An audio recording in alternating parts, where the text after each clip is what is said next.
അസ്സാം വലൈക്കും വറഹമത്തുള്ള അലഹമുല്ല വസ്സലാത്തു വസ്സലാം അല റസൂലില്ല വാല ആലിഹിൽ ഫൈസിന റളിയല്ലാഹി അമ്മാ ബഅദ്. ഇന്ന് നിങ്ങൾക്ക് ടൈറ്റിൽ കാണുന്നത് പോലെ നമ്മളെ മുമ്പിലുള്ള ഇൻവെസ്റ്റ്മെന്റ് ഓപ്ഷൻസ്, അത് ഫൈനാൻഷ്യൽ ഫ്രീഡം എല്ലാവരും ആഗ്രഹിക്കുന്ന ഒരു കാര്യമാണ്. നമുക്ക് അധികം ഫൈനാൻഷ്യൽ ബേർഡൻസ് ഉണ്ടാവരുത്, അല്ലെങ്കിൽ ഒരു ഫൈനാൻഷ്യലി ഇൻഡിപെൻഡന്റ് ആയിട്ട് നിൽക്കണം, ഇങ്ങനെ പലതും. പക്ഷെ അതിനൊക്കെ ഇപ്പോ ഇന്ത്യൻ ഫൈനാൻഷ്യൽ മാർക്കറ്റ് അല്ലെങ്കിൽ ഇന്ത്യൻ ഫൈനാൻഷ്യൽ സെക്ടറിൽ തന്നെ ഒരുപാട് സോറി, ഇത് വേറെ ആരോ സ്ക്രീൻ ഷെയർ ചെയ്യുന്നുണ്ട്, അത് എഴുത്തുകൾ വരുന്നു, സോറി. അപ്പം ഒരുപാട് ഇൻവെസ്റ്റ്മെന്റ് ഓപ്ഷൻസ് ഇന്ത്യൻ ഫൈനാൻഷ്യൽ മാർക്കറ്റിൽ നമ്മുടെ മുമ്പിൽ അവൈലബിൾ ആയിട്ടുണ്ട്.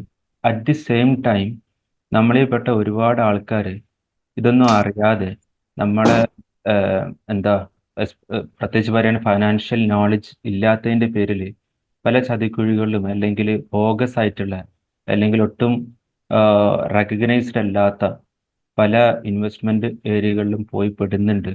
അതുപോലെ തന്നെ ഇട്ട ക്യാഷ് കംപ്ലീറ്റ് നഷ്ടമാകുന്നുണ്ട്. അപ്പോൾ അങ്ങനെ അത്തരത്തിലുള്ള ഇൻവെസ്റ്റ്മെന്റ് ഓപ്ഷൻസ്, അല്ലെങ്കിൽ നമ്മുടെ ലോക്കൽ അൺഓർഗനൈസ്ഡ് ആയിട്ടുള്ള, അല്ലെങ്കിൽ ഒട്ടും അല്ലെങ്കിൽ മറ്റൊരു നിലക്ക് പറയാൻ ഇല്ലീഗൽ ആയിട്ടുള്ള ഇൻവെസ്റ്റ്മെന്റ് ഓപ്ഷൻസ്, അതിലൊന്നും അങ്ങനത്തെ കാര്യങ്ങൾ എക്സ്പ്ലോർ ചെയ്യാണ്ട് ഇപ്പോൾ അവൈലബിൾ ആയിട്ടുള്ള എന്തൊക്കെ ഇൻവെസ്റ്റ്മെന്റ് ഓപ്ഷൻസ് ആണ് നമുക്കുള്ളത്, അതിലൂടെ എങ്ങനെ ഒരു ഫൈനാൻഷ്യൽ ഫ്രീഡം എന്ന് ഉദ്ദേശിച്ചത് നമ്മൾ ഫൈനാൻഷ്യലി ഇൻഡിപെൻഡന്റ് ആവാൻ പറ്റുക, അല്ലെങ്കിൽ മറ്റൊരു നിലക്ക് പറഞ്ഞാൽ ഒരു പാസീവ് ഇൻകം ഉണ്ടാക്കിയെടുക്കുക.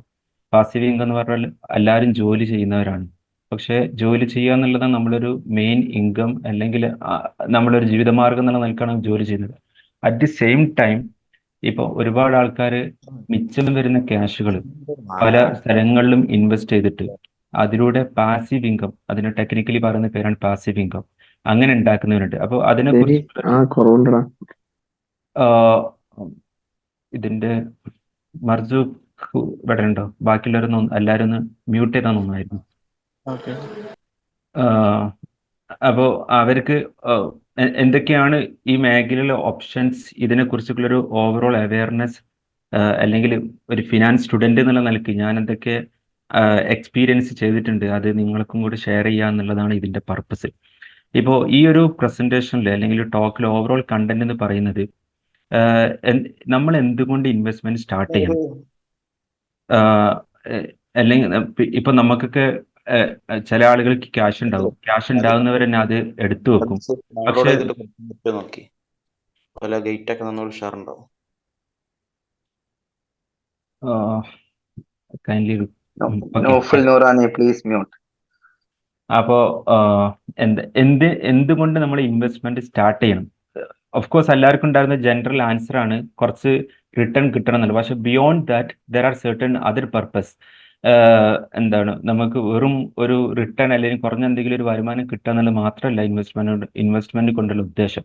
അപ്പോൾ ഒന്ന്, ഈ ടോക്കിന്റെ ഉദ്ദേശം നമ്മൾ എന്തുകൊണ്ട് ഇൻവെസ്റ്റ്മെന്റ് സ്റ്റാർട്ട് ചെയ്യണം. രണ്ടാമത്തത്, അവൈലബിൾ ആയിട്ടുള്ള ഇൻവെസ്റ്റ്മെന്റ് ഓപ്ഷൻസ്.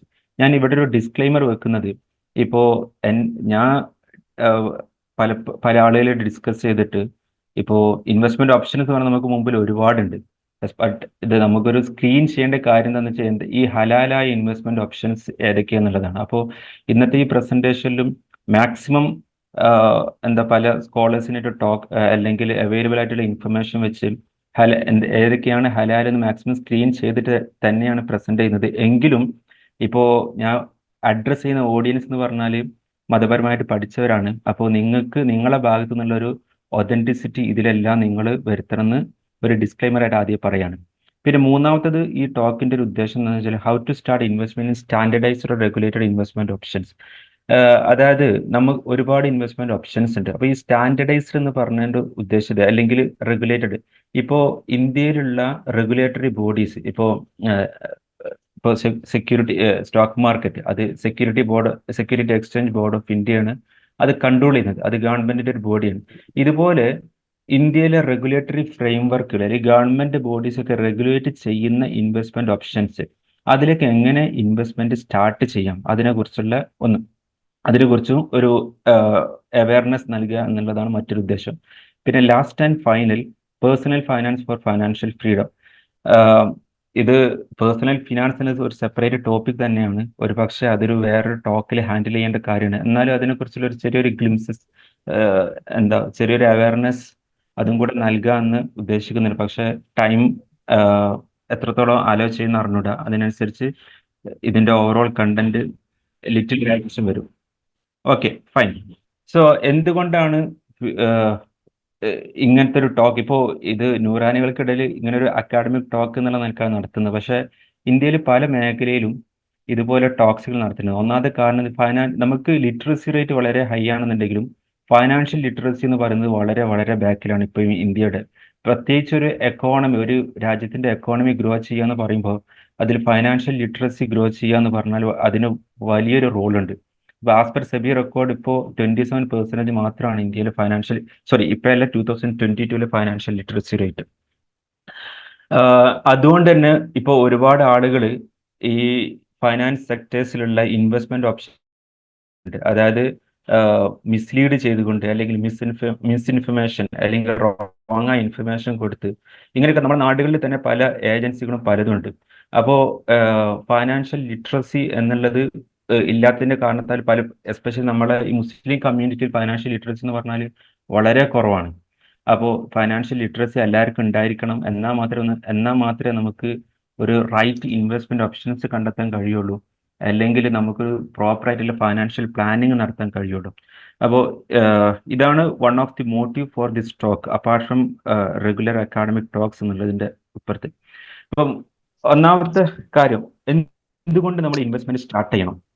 ഇപ്പോൾ ഇൻവെസ്റ്റ്മെന്റ് ടെക്നിക്കലി പറയുകയാണെന്നുണ്ടെങ്കിൽ എന്താണ്, ഇപ്പം നമ്മൾ ചില സാക്രിഫൈസുകൾ നടത്തുന്നു for a future benefit. But നമ്മൾ രണ്ട് കാര്യമുണ്ട്. ഇപ്പം നമ്മൾ ബാങ്കിൽ ഇപ്പോൾ ഓൾമോസ്റ്റ് എവരി വൺ, എല്ലാവർക്കും ഒരു ബാങ്ക് ഡെപ്പോസിറ്റ് ഉണ്ടാവും, അല്ലെങ്കിൽ സേവിങ് ബാങ്ക് അക്കൗണ്ട് ഉണ്ടാവും. നമ്മൾ അതിൽ ബാങ്കിൽ പൈസ ഇടുന്നത് അതിന് പറയുന്ന പേര് ഡെപ്പോസിറ്റ് എന്നുള്ളതാണ്. അത് എന്തുകൊണ്ട് ഡെപ്പോസിറ്റ് എന്ന് പറയുന്നു എന്ന് ചോദിച്ചാൽ അത് റിസ്ക് ഫ്രീ ആയിട്ടുള്ള കാര്യമാണ്. റിസ്ക് ഫ്രീ എന്ന് പറഞ്ഞാൽ നമുക്കറിയാം എല്ലാ ബാങ്കുകളും അത് RBIയുടെ കൺട്രോളിൽ വരുന്നതാണ്. എല്ലാ ബാങ്കുകളും അപ്പോൾ RBI ഗവൺമെന്റ് ബോഡിയാണ്. അപ്പോൾ നമ്മളിനി ബാങ്കിൽ എത്ര ഡെപ്പോസിറ്റ് ചെയ്താലും അതിനൊരു ഷുവറിറ്റി ഉണ്ട്, അല്ലെങ്കിൽ സെക്യൂരിറ്റി എപ്പോഴും ഉണ്ട്. അപ്പോൾ നമ്മൾ അപ്പോൾ ഇങ്ങനെ 100% നമുക്ക് കിട്ടുന്ന, അല്ലെങ്കിൽ ഒരു റിട്ടേൺ ഫിക്സ് ചെയ്തിട്ട്, അല്ലെങ്കിൽ in the form of interest, അതിന് റിട്ടേൺ ഫിക്സ് ചെയ്താൽ അതൊരു ഇൻട്രസ്റ്റ് ആവും. ഇസ്ലാമിക് പോയിന്റ് ഓഫ് വ്യൂ ഹലാലാവില്ല, അത് വേറെ കാര്യം. പക്ഷെ അങ്ങനെ ചെയ്യുന്നതിനൊക്കെ നമ്മൾ ഡെപ്പോസിറ്റ് എന്നാണ് പറയാം. പക്ഷെ ഇൻവെസ്റ്റ്മെന്റ് എന്ന് പറഞ്ഞാൽ always that is backed by risk. Risk എന്ന് പറഞ്ഞാൽ നമ്മളൊരു സ്ഥലത്ത് ഇൻവെസ്റ്റ് ചെയ്യുകയാണെന്നുണ്ടെങ്കിൽ there is a chance of loss. അല്ലെങ്കിൽ നമ്മൾ ഇൻവെസ്റ്റ് ചെയ്ത എമൗണ്ട്, പ്രിൻസിപ്പൽ എമൗണ്ട്, അല്ലെങ്കിൽ ഇപ്പോൾ ഒരു 1 lakh ആണ് നമ്മൾ ഇൻവെസ്റ്റ് ചെയ്യുന്നുണ്ടെങ്കിൽ ആ 1 lakh ചിലപ്പോൾ ഒരു പക്ഷേ ഡൗൺ ആയിട്ട് ഒരു 90,000 ആവാം, അല്ലെങ്കിൽ 80,000 ആവാം, ഒരു പക്ഷെ മുകളിലോട്ട് പോവുകയും ചെയ്യാം. അപ്പോൾ ഈ ഒരു ഫ്ലക്ച്വേഷൻ വരുന്ന ഏതൊക്കെ ഓപ്ഷൻസ് ഉണ്ടോ, നമ്മൾ അവിടെ പൈസ ഇടുകയാണെന്നുണ്ടെങ്കിൽ അതിനൊക്കെ ഇൻവെസ്റ്റ്മെന്റ് എന്നാണ് പറയാം. Hope it is clear. അതായത് ഡെപ്പോസിറ്റ് എന്ന് പറഞ്ഞാലും ഇൻവെസ്റ്റ്മെന്റ് എന്ന് പറഞ്ഞാലും രണ്ടാണ്. അപ്പോൾ നമ്മൾ ബാങ്കിൽ പൈസ ഇടുകയാണെന്നുണ്ടെങ്കിൽ ഒരിക്കലും അതിന് ഇൻവെസ്റ്റ്മെന്റ് എന്ന് പറയില്ല, അത് ഡെപ്പോസിറ്റ് എന്ന് പറയാം. അപ്പോൾ ഇൻവെസ്റ്റ്മെന്റ് എന്ന് പറയുമ്പോൾ അപ്പോൾ ഓൾവേസ് അത് ബാക്ക്ഡ് ബൈ റിസ്ക്. പക്ഷേ ഈ ഇൻവെസ്റ്റ്മെന്റിൽ തന്നെ ചിലതൊക്കെ നമുക്ക് റിസ്ക് ഫ്രീ ആയിട്ടുള്ള ഇൻവെസ്റ്റ്മെന്റ് ഓപ്ഷൻസ് ഉണ്ട്. പക്ഷെ ഇപ്പോൾ ഉദാഹരണം പറയുകയാണെന്നുണ്ടെങ്കിൽ ഇതൊക്കെ ഇസ്ലാമിക് പോയിന്റ് ഓഫ് ഇതൊന്നും ഹലാൽ മാത്രം പറയാന്നുള്ളൂ. ഇപ്പൊ സേവിങ് റിസ്ക് ഫ്രീ ഇൻവെസ്റ്റ്മെന്റ് അല്ലെങ്കിൽ ഡെപ്പോസിറ്റ് എന്നുള്ള നിലക്ക് ചെയ്യാൻ പറ്റും. ഇതൊക്കെ ഉണ്ട്. ഇപ്പോൾ പബ്ലിക് പ്രോവിഡന്റ് ഫണ്ട്, ട്രഷറി ബില്ലിൽ, ഇതൊക്കെ എല്ലാം RBI സപ്പോർട്ട് ചെയ്യുന്ന, അല്ലെങ്കിൽ ഗവൺമെന്റ് സപ്പോർട്ട് ചെയ്യുന്ന ഓപ്ഷൻസ് ആണ്. പക്ഷെ ഇതൊന്നും ഫിക്സ്ഡ് ഇൻട്രസ്റ്റ് ഫിക്സ്ഡ് റിട്ടേൺ ആയതുകൊണ്ട്, അല്ലെങ്കിൽ ഇൻട്രസ്റ്റ് ആണ് അതിൽ നിന്നൊക്കെ വരുന്ന ഒരു റിട്ടേൺ എന്നുള്ളത് കൊണ്ട് ഇതൊന്നും നമുക്ക് ഹലാലാവില്ല എന്നുണ്ടെങ്കിലും ഇതിപ്പോൾ നോൺ മുസ്ലിം ആയിട്ടുള്ള ആളുകൾ അവരൊക്കെ ഇത് ഉപയോഗിക്കുന്ന ഒരു ഓപ്ഷൻസ് ആണ് ഫോർ ദിയർ ഇൻവെസ്റ്റ്മെന്റ് പർപ്പസ്. പിന്നെ അഗെയിൻ അപ്പോൾ എന്തുകൊണ്ടാണ് ഇൻവെസ്റ്റ്മെന്റ് ഇമ്പോർട്ടൻ്റ് ആയി വരും? ഇപ്പോൾ ഫസ്റ്റ് ഒരു കാര്യം നമുക്ക് എല്ലാവർക്കും വെൽത്ത് ക്രിയേറ്റ് ചെയ്യണം, അല്ലെങ്കിൽ കുറച്ച് പൈസ ഉണ്ടാക്കണം. അതൊരു ഇൻവെസ്റ്റ്മെന്റിന്റെ പർപ്പസ് ആണ്, വെൽത്ത് ക്രിയേഷൻ എന്നുള്ളത്. അതുപോലെ തന്നെ നമുക്ക് ഇൻവെസ്റ്റ് ചെയ്ത എമൗണ്ടിന് കുറച്ച് റിട്ടേൺ കിട്ടണം, അല്ലെങ്കിൽ പ്രോഫിറ്റ് കിട്ടണം, ഡിവിഡൻഡ് കിട്ടണം. ഇതൊക്കെ എല്ലാവർക്കും അറിയുന്ന ഒരു കാര്യമാണ്. പക്ഷെ നമ്മൾ ശ്രദ്ധിക്കേണ്ട ഒരു കാര്യം എന്താ വെച്ചാൽ third point two hedge against the inflation. നമ്മളൊരു നമ്മുടെ അടുത്തുള്ള മണി ഗ്രോ ചെയ്യുന്നുണ്ടെന്ന് പറയണമെന്നുണ്ടെങ്കിൽ ആ മണി നമ്മുടെ ആ ഇൻവെസ്റ്റ് ചെയ്ത എമൗണ്ട് എപ്പോഴും അതൊരു ഇൻഫ്ലേഷന്റെ മുകളിൽ നമുക്ക് റിട്ടേൺ കിട്ടുന്നുണ്ടെന്നുണ്ടെങ്കിൽ മാത്രമേ നമുക്ക് അതിനെ നമ്മളെ ഇൻവെസ്റ്റ്മെന്റ് ഗ്രോ ചെയ്യുന്നുണ്ടെന്ന് പറയാം. ഇപ്പോൾ കറന്റ് ഇൻഫ്ലേഷൻ റേറ്റ് അത് 5.69% ആണ്. അപ്പോൾ നമ്മളിപ്പോൾ എവിടെയെങ്കിലും ഇൻവെസ്റ്റ് ചെയ്തിട്ട് നമുക്ക് 5.69% താഴെയാണ് നമ്മുടെ റിട്ടേൺ വരുന്നതെങ്കിൽ അല്ലെങ്കിൽ പ്രോഫിറ്റ് കിട്ടുന്നതെങ്കിൽ ശരിക്കും ആ ഇൻവെസ്റ്റ്മെന്റ് ഒരു വേർത്തി ഇൻവെസ്റ്റ്മെന്റ് അല്ലെങ്കിൽ നല്ല ഇൻവെസ്റ്റ്മെന്റ് ആണെന്ന് പറയാൻ പറ്റില്ല. അപ്പോൾ ഒരു മിനിമം റിട്ടേൺ എന്നുള്ള നിലയ്ക്ക് നമ്മൾ എപ്പോഴും കണക്കാക്കുന്നത് ആസ് എ ബെഞ്ച് മാർക്ക് നമ്മൾ കണക്കാക്കുന്നത് ഇൻഫ്ലേഷനേക്കാളും കൂടുതൽ നമുക്ക് പ്രോഫിറ്റ് കിട്ടുന്ന ഓപ്ഷൻസ് ആണെങ്കിൽ ഓഫ് കോഴ്സ് അതൊരു വാല്യൂ ഇൻവെസ്റ്റിംഗ് ആണ്, അല്ലെങ്കിൽ ഒരു ഗ്രോത്ത് തരുന്ന ഇൻവെസ്റ്റ്മെന്റ് ഓപ്ഷൻസ് ആണെന്ന് പറയാം. ഇനി അതിന്റെ താഴെ ഇപ്പോൾ സേവിങ് ബാങ്ക് അക്കൗണ്ടിലൊന്നും സാധാരണ ആരും ഡെപ്പോസിറ്റ് ചെയ്യണമെന്ന് പറയില്ല. കാരണം സേവിങ് ബാങ്ക് അക്കൗണ്ടിലൊക്കെ generally I'm talking about ഇപ്പോൾ സേവിങ് ബാങ്ക് അക്കൗണ്ടിൽ അറ്റ് പ്രസന്റ് ഇപ്പോൾ RBIന്റെ റേറ്റ് അനുസരിച്ച് 2.7% to 3% മാത്രമാണ് റിട്ടേൺ കൊടുക്കാൻ പറ്റുക. അതൊരിക്കലും ഇൻഫ്ലേഷനെ ബീറ്റ് ചെയ്യുന്ന ഒരു റിട്ടേൺ അല്ല. അപ്പോൾ ഈ ഒരു നമുക്ക് ഇപ്പോൾ 1%, 2% റിട്ടേൺ ഒക്കെ തരുന്ന ഇൻവെസ്റ്റ്മെന്റ് ഓപ്ഷൻസ് ഉണ്ടെന്നുണ്ടെങ്കിൽ of course we should understand that is not a worthwhile investment option. അതുപോലെ തന്നെ എന്താ വെച്ചാൽ ഇപ്പം സാലറിയുടെ ഉള്ള ഇപ്പം ജോലി ചെയ്യുന്ന കോർപ്പറേറ്റ് സെക്ടറിലോ അല്ലെങ്കിൽ ഗവൺമെന്റ് സെക്ടറിലോ ഒക്കെ വർക്ക് ചെയ്യുന്ന ആളുകൾ അവർക്ക് ഈ ടാക്സ് ബെനിഫിറ്റിന് വേണ്ടിയിട്ടും ഇൻവെസ്റ്റ്മെന്റ് ചെയ്യുന്നുണ്ട്. അതുപോലെ തന്നെ നമുക്കൊരു പാസീവ് ഇൻകം ഓൾറെഡി ഞാൻ പറഞ്ഞു. അതായത് നമ്മൾ മെയിൻ ഇൻകം അല്ലാണ്ട് നമുക്ക് മിച്ചം വരുന്ന ക്യാഷ് വെച്ചിട്ട് ഉണ്ടാക്കുന്ന അല്ലെങ്കിൽ വേറെ എന്തെങ്കിലും നിലക്കുള്ള ഒരു റിട്ടേൺ വരുന്നുണ്ട്. മെയിൻ സോഴ്സ് എന്നല്ലാണ്ട് അല്ലെങ്കിൽ മെയിൻ ജോബ് എന്നല്ലാണ്ട് നമുക്ക് റിട്ടേൺ വരുന്ന എല്ലാത്തിനെയും നമുക്ക് പാസീവ് ഇൻകം എന്നാ പറയാം. ആ പാസീവ് ഇൻകം ഉണ്ടാക്കുക എന്നുള്ളത് പല ആളുകളും ചെയ്യുന്നതാണ്, പക്ഷെ ചിലപ്പോൾ ഫ്ലോപ്പായി പോകാറുണ്ട്. എന്തായാലും ഈ ഒരു ടോക്കിൽ നമുക്ക് അതിനെക്കുറിച്ച് കൂടുതൽ ഡിസ്കസ് ചെയ്യാം. അതുപോലെ തന്നെ നമ്മുടെ to avail the divergent investment options, ഒരുപാട് ഇൻവെസ്റ്റ്മെന്റ് ഓപ്ഷൻസ് ഉണ്ട്. അതൊക്കെ എല്ലാ സ്ഥലത്തും റിസ്ക് ഒഴിവാക്കാൻ വേണ്ടിയിട്ടൊക്കെ പല ആളുകളും ഇൻവെസ്റ്റ്മെന്റ് ചെയ്യാറുണ്ട്. And last and final to enjoy the financial freedom. അതായത് നമ്മൾ ഈ ഒരു ടോക്കിലിന്റെ അവസാന പോയിന്റ് എന്നുള്ളത് നമുക്കൊരു ഫൈനാൻഷ്യൽ ഫ്രീഡം എങ്ങനെ ഉണ്ടാക്കിയെടുക്കാൻ പറ്റും എന്നുള്ളതാണ്. അപ്പോൾ there is no shortcut. First of all നമുക്ക് അതിനൊന്നും ഒരു ഷോർട്ട് കട്ട് എന്നുള്ള നിലക്കല്ല ഞാൻ പറയുന്നത്. എല്ലാത്തിനും ഒരു സിസ്റ്റമാറ്റിക് വേയിലൂടെ നമ്മൾ ഇൻവെസ്റ്റ്മെന്റ് ചെയ്യുകയാണെന്നുണ്ടെങ്കിൽ ഇറ്റ് വിൽ ബി പോസിബിൾ. അത്രേ ഉള്ളൂ. അപ്പോൾ ഇതൊക്കെയാണ് എന്തുകൊണ്ടാണ് ഇൻവെസ്റ്റ്മെന്റ് ഇമ്പോർട്ടൻറ്റ്, നമ്മൾ എന്തുകൊണ്ട് ഇൻവെസ്റ്റ്മെന്റ് ചെയ്യണം എന്നുള്ളത്. പ്രോബ്ലി നമ്മൾ റിട്ടേൺ കിട്ടുക എന്നുള്ളത് മാത്രമല്ല, beyond that there are many purposes. അപ്പോൾ ഇതൊക്കെയാണ് സാധാരണ. പിന്നെ അതുപോലെ നമ്മൾ എവിടെ ഇൻവെസ്റ്റ് ചെയ്യുകയാണെന്നുണ്ടെങ്കിലും ഈ ഒരു 3 കാര്യം നമ്മൾ നന്നായി ശ്രദ്ധിക്കണം. അത് 3 pillars of investment. First and foremost safety എന്ന് പറഞ്ഞാൽ നമുക്ക് രണ്ട് നിലക്കുള്ള എമൗണ്ട് ഉണ്ടാവും. ഒന്ന് പ്രിൻസിപ്പാൾ എമൗണ്ട് എന്ന് പറഞ്ഞാൽ നമ്മളിപ്പോൾ 1 lakh ആണ് ഇൻവെസ്റ്റ് ചെയ്യുന്നതെങ്കിൽ ആ 1 lakh എമൗണ്ടിന് നമ്മൾ പറയുന്ന പേരാണ് പ്രിൻസിപ്പാൾ എമൗണ്ട്. പിന്നെ വരുന്നതൊക്കെ റിട്ടേൺ ആണ്. അപ്പോൾ നമ്മുടെ principal amount should be safe at any cost. അപ്പോൾ ഇനിയിപ്പോൾ ഒരു കമ്പനി നഷ്ടമാണെന്നുണ്ടെങ്കിലും മറ്റേതാവണമെന്നുണ്ടെങ്കിലും നമുക്ക് ഇൻവെസ്റ്റ് ചെയ്ത എമൗണ്ട് നഷ്ടപ്പെടരുത്. അങ്ങനത്തെ ഓപ്ഷൻസിന് നമുക്ക് സേഫ്റ്റി ആയിട്ടുള്ള ഇൻവെസ്റ്റ്മെന്റ് ഓപ്ഷൻസ് എന്ന് പറയാം. ഈ സേഫ്റ്റി എന്ന് പറയാം 100% സേഫ്റ്റി. ഓൾറെഡി ഞാൻ പറഞ്ഞു, the word investment is backed by risk. അപ്പോൾ അതിന്റെ അർത്ഥം റിസ്ക് ഉണ്ട് എന്ന് വെച്ചിട്ട് അത് നഷ്ടപ്പെടുന്നല്ല. അതായത് റിസ്ക് ഉള്ളിടത്ത് റിട്ടേണിനുള്ള ഞാൻ ആ ഒരു പോയിന്റിലോട്ട് പിന്നെ വരാം. നമ്മൾ ഹയർ റിസ്ക് എടുക്കുകയാണെന്നുണ്ടെങ്കിൽ of course we can expect higher return. Okay, so the first point safety എന്ന് പറയുന്നത് നമ്മളെ ബേസിക് എമൗണ്ട്, ഒരു പ്രിൻസിപ്പാൾ എമൗണ്ട്, അത് സേഫ്. എന്ത് തന്നെ സംഭവിച്ചാലും ഒരു സേഫ് ആണെന്നുള്ള തോന്നുന്ന ഇൻവെസ്റ്റ്മെന്റ് ഓപ്ഷൻസ് മാത്രമേ നമ്മൾ പ്രിഫർ ചെയ്യാൻ പറ്റുള്ളൂ. പിന്നെ സെക്കൻഡ് തിങ് എന്താണെന്ന് വെച്ചാൽ ലിക്വിഡിറ്റി എന്ന് പറയുന്നത് നമുക്ക് എപ്പോഴൊക്കെയാണോ ക്യാഷ് വേണ്ടത് അപ്പൊ നമുക്ക് ആ ഇൻവെസ്റ്റ് ചെയ്ത എമൗണ്ട് റിട്ടേൺ ചെയ്യാൻ പറ്റണം. അപ്പൊ അങ്ങനത്തെ ഓപ്ഷൻസിനാണ് നമ്മൾ ലിക്വിഡിറ്റി ഓപ്ഷൻസ് എന്ന് പറയുന്നത്. പിന്നെ തേർഡ് എന്താ വെച്ചാൽ return. There should be A decent return. Already ഞാൻ പറഞ്ഞു നമുക്ക് എത്രയാണ് ഒരു മിനിമം റിട്ടേൺ കിട്ടുന്നത്. ഇൻഫ്ലേഷൻ റേറ്റിന് അനുസരിച്ചുള്ള റിട്ടേൺ നമുക്ക് കിട്ടുകയാണെന്നുണ്ടെങ്കിൽ we can say that is means according to market trend or according to time value of money, that is a good investment option. So ഈ ഒരു 3 കാര്യം നമ്മൾ എവിടെ ഇൻവെസ്റ്റ് ചെയ്യണം, ഈ ഒരു 3 കാര്യം ഒരു എന്താണ് പ്രയോറിറ്റി ഇൻവെസ്റ്റ്മെന്റ് നമ്മൾ അനലൈസ് ചെയ്തിട്ട് മാത്രമേ നമ്മൾ എവിടെ ഇൻവെസ്റ്റ് ചെയ്യാൻ പാടുള്ളൂ.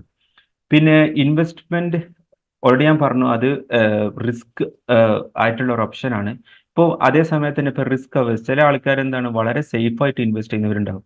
അതായത് റിസ്ക് അവേഴ്സ് എന്ന് അവരെ പറയാം. റിസ്ക് എടുക്കുന്നില്ല, പക്ഷെ ഒരു മിനിമം ലെവൽ റിസ്ക് മാത്രമേ അവർ എടുക്കുന്നുള്ളൂ. ഇപ്പോൾ എന്താ പറയുക, ഇപ്പോൾ ഗവൺമെന്റ് ബോണ്ട് നമുക്ക് പറ്റാത്തൊരു ഓപ്ഷനാണ് government bond. Because bond, debenture ഇതൊക്കെ പറഞ്ഞാൽ അതിന്റെ റിട്ടേൺ ഇൻട്രസ്റ്റ് ആണ്. അപ്പോൾ അങ്ങനത്തെ ഇതിലൊക്കെ ഇൻവെസ്റ്റ് ചെയ്യുന്നവർക്ക് റിസ്ക് അവേഴ്സ് ആയിട്ടുള്ള ആൾക്കാരാണ്. അവർ അധികം റിസ്ക് എടുക്കാൻ തയ്യാറില്ല. പക്ഷെ റിസ്ക് ന്യൂട്രൽ, ഇപ്പൊ മ്യൂച്വൽ ഫണ്ടിലേക്ക് ഇൻവെസ്റ്റ് ചെയ്യുന്ന ആൾക്കാർ അവരൊക്കെ ഒരു മോഡറേറ്റ് ലെവൽ റിസ്ക് എടുക്കുന്നവരാണ്. അപ്പോൾ എന്താ, ഓൾറെഡി ഞാൻ പറഞ്ഞു, റിസ്ക് എടുക്കാന്ന് പറഞ്ഞാൽ അതൊട്ടും മോശമുള്ള കാര്യമില്ല. പക്ഷെ നമുക്ക് റിസ്ക് എത്രത്തോളം നമുക്ക് റിസ്ക് എടുക്കാനുള്ള കപ്പാസിറ്റി ഉണ്ടോ അതിനനുസരിച്ച് നമുക്ക് റിട്ടേണും എക്സ്പെക്ട് ചെയ്യാൻ പറ്റും. അതുപോലെ തന്നെ ചില ആൾക്കാർ റിസ്ക് സീക്കേഴ്സ്, ഇതും ഇൻവെസ്റ്റ്മെന്റ് ഏരിയയിൽ വരുന്ന ഒരു ടീമാണ്. അതായത് അവർ റിസ്ക് എടുക്കാൻ തയ്യാറാണ്. നമ്മൾ എന്തെങ്കിലും റിസ്ക് എടുക്കുമ്പോൾ നമുക്ക് അതിനനുസരിച്ച് കൂടുതൽ റിട്ടേൺ കിട്ടുകയും ചെയ്യുള്ളൂ. ഇപ്പോൾ നിങ്ങൾക്ക് ഈ ഒരു ഗ്രാഫ് കണ്ടാൽ മനസ്സിലാവും. ഇപ്പോൾ സ്റ്റാൻഡേർഡ് റിസ്ക്, ഇപ്പോൾ നമ്മൾ എത്രത്തോളം ലോ ലെവലാണോ റിസ്ക് എടുക്കുന്നത് അതിനനുസരിച്ച് ഇപ്പോൾ ഇവിടൊക്കെ റിസ്ക് സോറി നമ്മൾ ഈ ഒരു പോയിന്റിലൊക്കെ വളരെ കുറഞ്ഞ റിസ്ക് എടുക്കുന്നുള്ളൂ. അപ്പോൾ ഈ ഒരു ഇത് ഡ്രോ ചെയ്താൽ നമുക്ക് മനസ്സിലാക്കാൻ പറ്റും, കുറഞ്ഞ റിസ്ക് എടുക്കുമ്പോൾ കുറഞ്ഞ റിട്ടേൺ. ഇപ്പൊ ഇവിടെ ഈ ഒരു പോയിന്റിലൊക്കെ എന്ന് പറഞ്ഞാൽ നമുക്ക് high risk and high return ഈ ഒരു നിലക്കാണ് പോകുന്നത്. അപ്പോൾ അപ്പോൾ ഈ നമ്മൾ ഇപ്പൊ ഞാൻ എന്ത് ഇൻവെസ്റ്റ്മെന്റ് എന്താണ്, എന്തുകൊണ്ട് ഇൻവെസ്റ്റ് ചെയ്യണം, അല്ലെങ്കിൽ റിസ്ക് ആൻഡ് റിട്ടേൺ, അല്ലെങ്കിൽ റിസ്ക്കും ഇൻവെസ്റ്റ്മെന്റ് എങ്ങനെ റിലേറ്റഡ് ആയി കിടക്കുന്നു, ഈ ഒരു കാര്യങ്ങളെ കുറിച്ചുള്ളൊരു ചെറിയൊരു അവയർനെസ് കിട്ടിയെന്ന് വിചാരിക്കുന്നു. പിന്നെ നമ്മൾ എപ്പോൾ ഇൻവെസ്റ്റ് ചെയ്യണം, ഇൻവെസ്റ്റ്മെന്റ് എപ്പം എത്രത്തോളം നേരത്തെ സ്റ്റാർട്ട് ചെയ്യാൻ പറ്റുന്നോ അത്രത്തോളം നമ്മൾക്ക് ഗ്രോത്ത് പൊട്ടൻഷ്യൽ ഉണ്ടാവും എന്നുള്ളതാണ്. ഇനി ഇതിന്റെ ഒരു നെക്സ്റ്റ് പാർട്ട് എന്താന്ന് വെച്ചാൽ, നമുക്ക് എന്തൊക്കെയാണ് ഇൻവെസ്റ്റ്മെന്റ് ഓപ്ഷൻസ് ഉള്ളത്. ഇൻവെസ്റ്റ്മെന്റ് ഓപ്ഷൻ ഞാൻ ഓൾറെഡി പറഞ്ഞു. ഞാനിവിടെ എല്ലാം പ്രസന്റ് ചെയ്യുന്നത് എല്ലാം കൂടെ എന്താ, നമുക്ക് ഒരുപാട് ഇൻവെസ്റ്റ്മെന്റ് ഓപ്പർച്യൂണിറ്റി ഉണ്ട്, അതെല്ലാം കൂടെ പ്രസന്റ് ചെയ്യല്ല ഇവിടെ. ഓഫ് കോഴ്സ് ഒന്നും കൂടെ സ്ക്രീൻ ചെയ്ത് പറയാൻ സ്റ്റാൻഡർഡൈസ്ഡ് അല്ലെങ്കിൽ റെഗുലേറ്റഡ് ആയിട്ടുള്ള ഇൻവെസ്റ്റ്മെന്റ് ഓപ്ഷൻസ്, അതായത് ഇപ്പോഴത്തെ government security exchange board of India അതുപോലെ ഇങ്ങനത്തെ റെഗുലേറ്ററി ബോഡികളുടെ കീഴിൽ ലിസ്റ്റ് ചെയ്തിട്ടുള്ള അല്ലെങ്കിൽ റെക്കഗ്നൈസ് ചെയ്തിട്ടുള്ള ഇൻവെസ്റ്റ്മെന്റ് ഓപ്ഷൻസ്, അതിനെക്കുറിച്ച് ഇൻട്രൊഡ്യൂസ് ചെയ്യുക എന്നുള്ളതാണ് ഇതിന്റെ ഒരു ഈ ഒരു ടോക്കിന്റെ അടുത്ത ലക്ഷ്യം.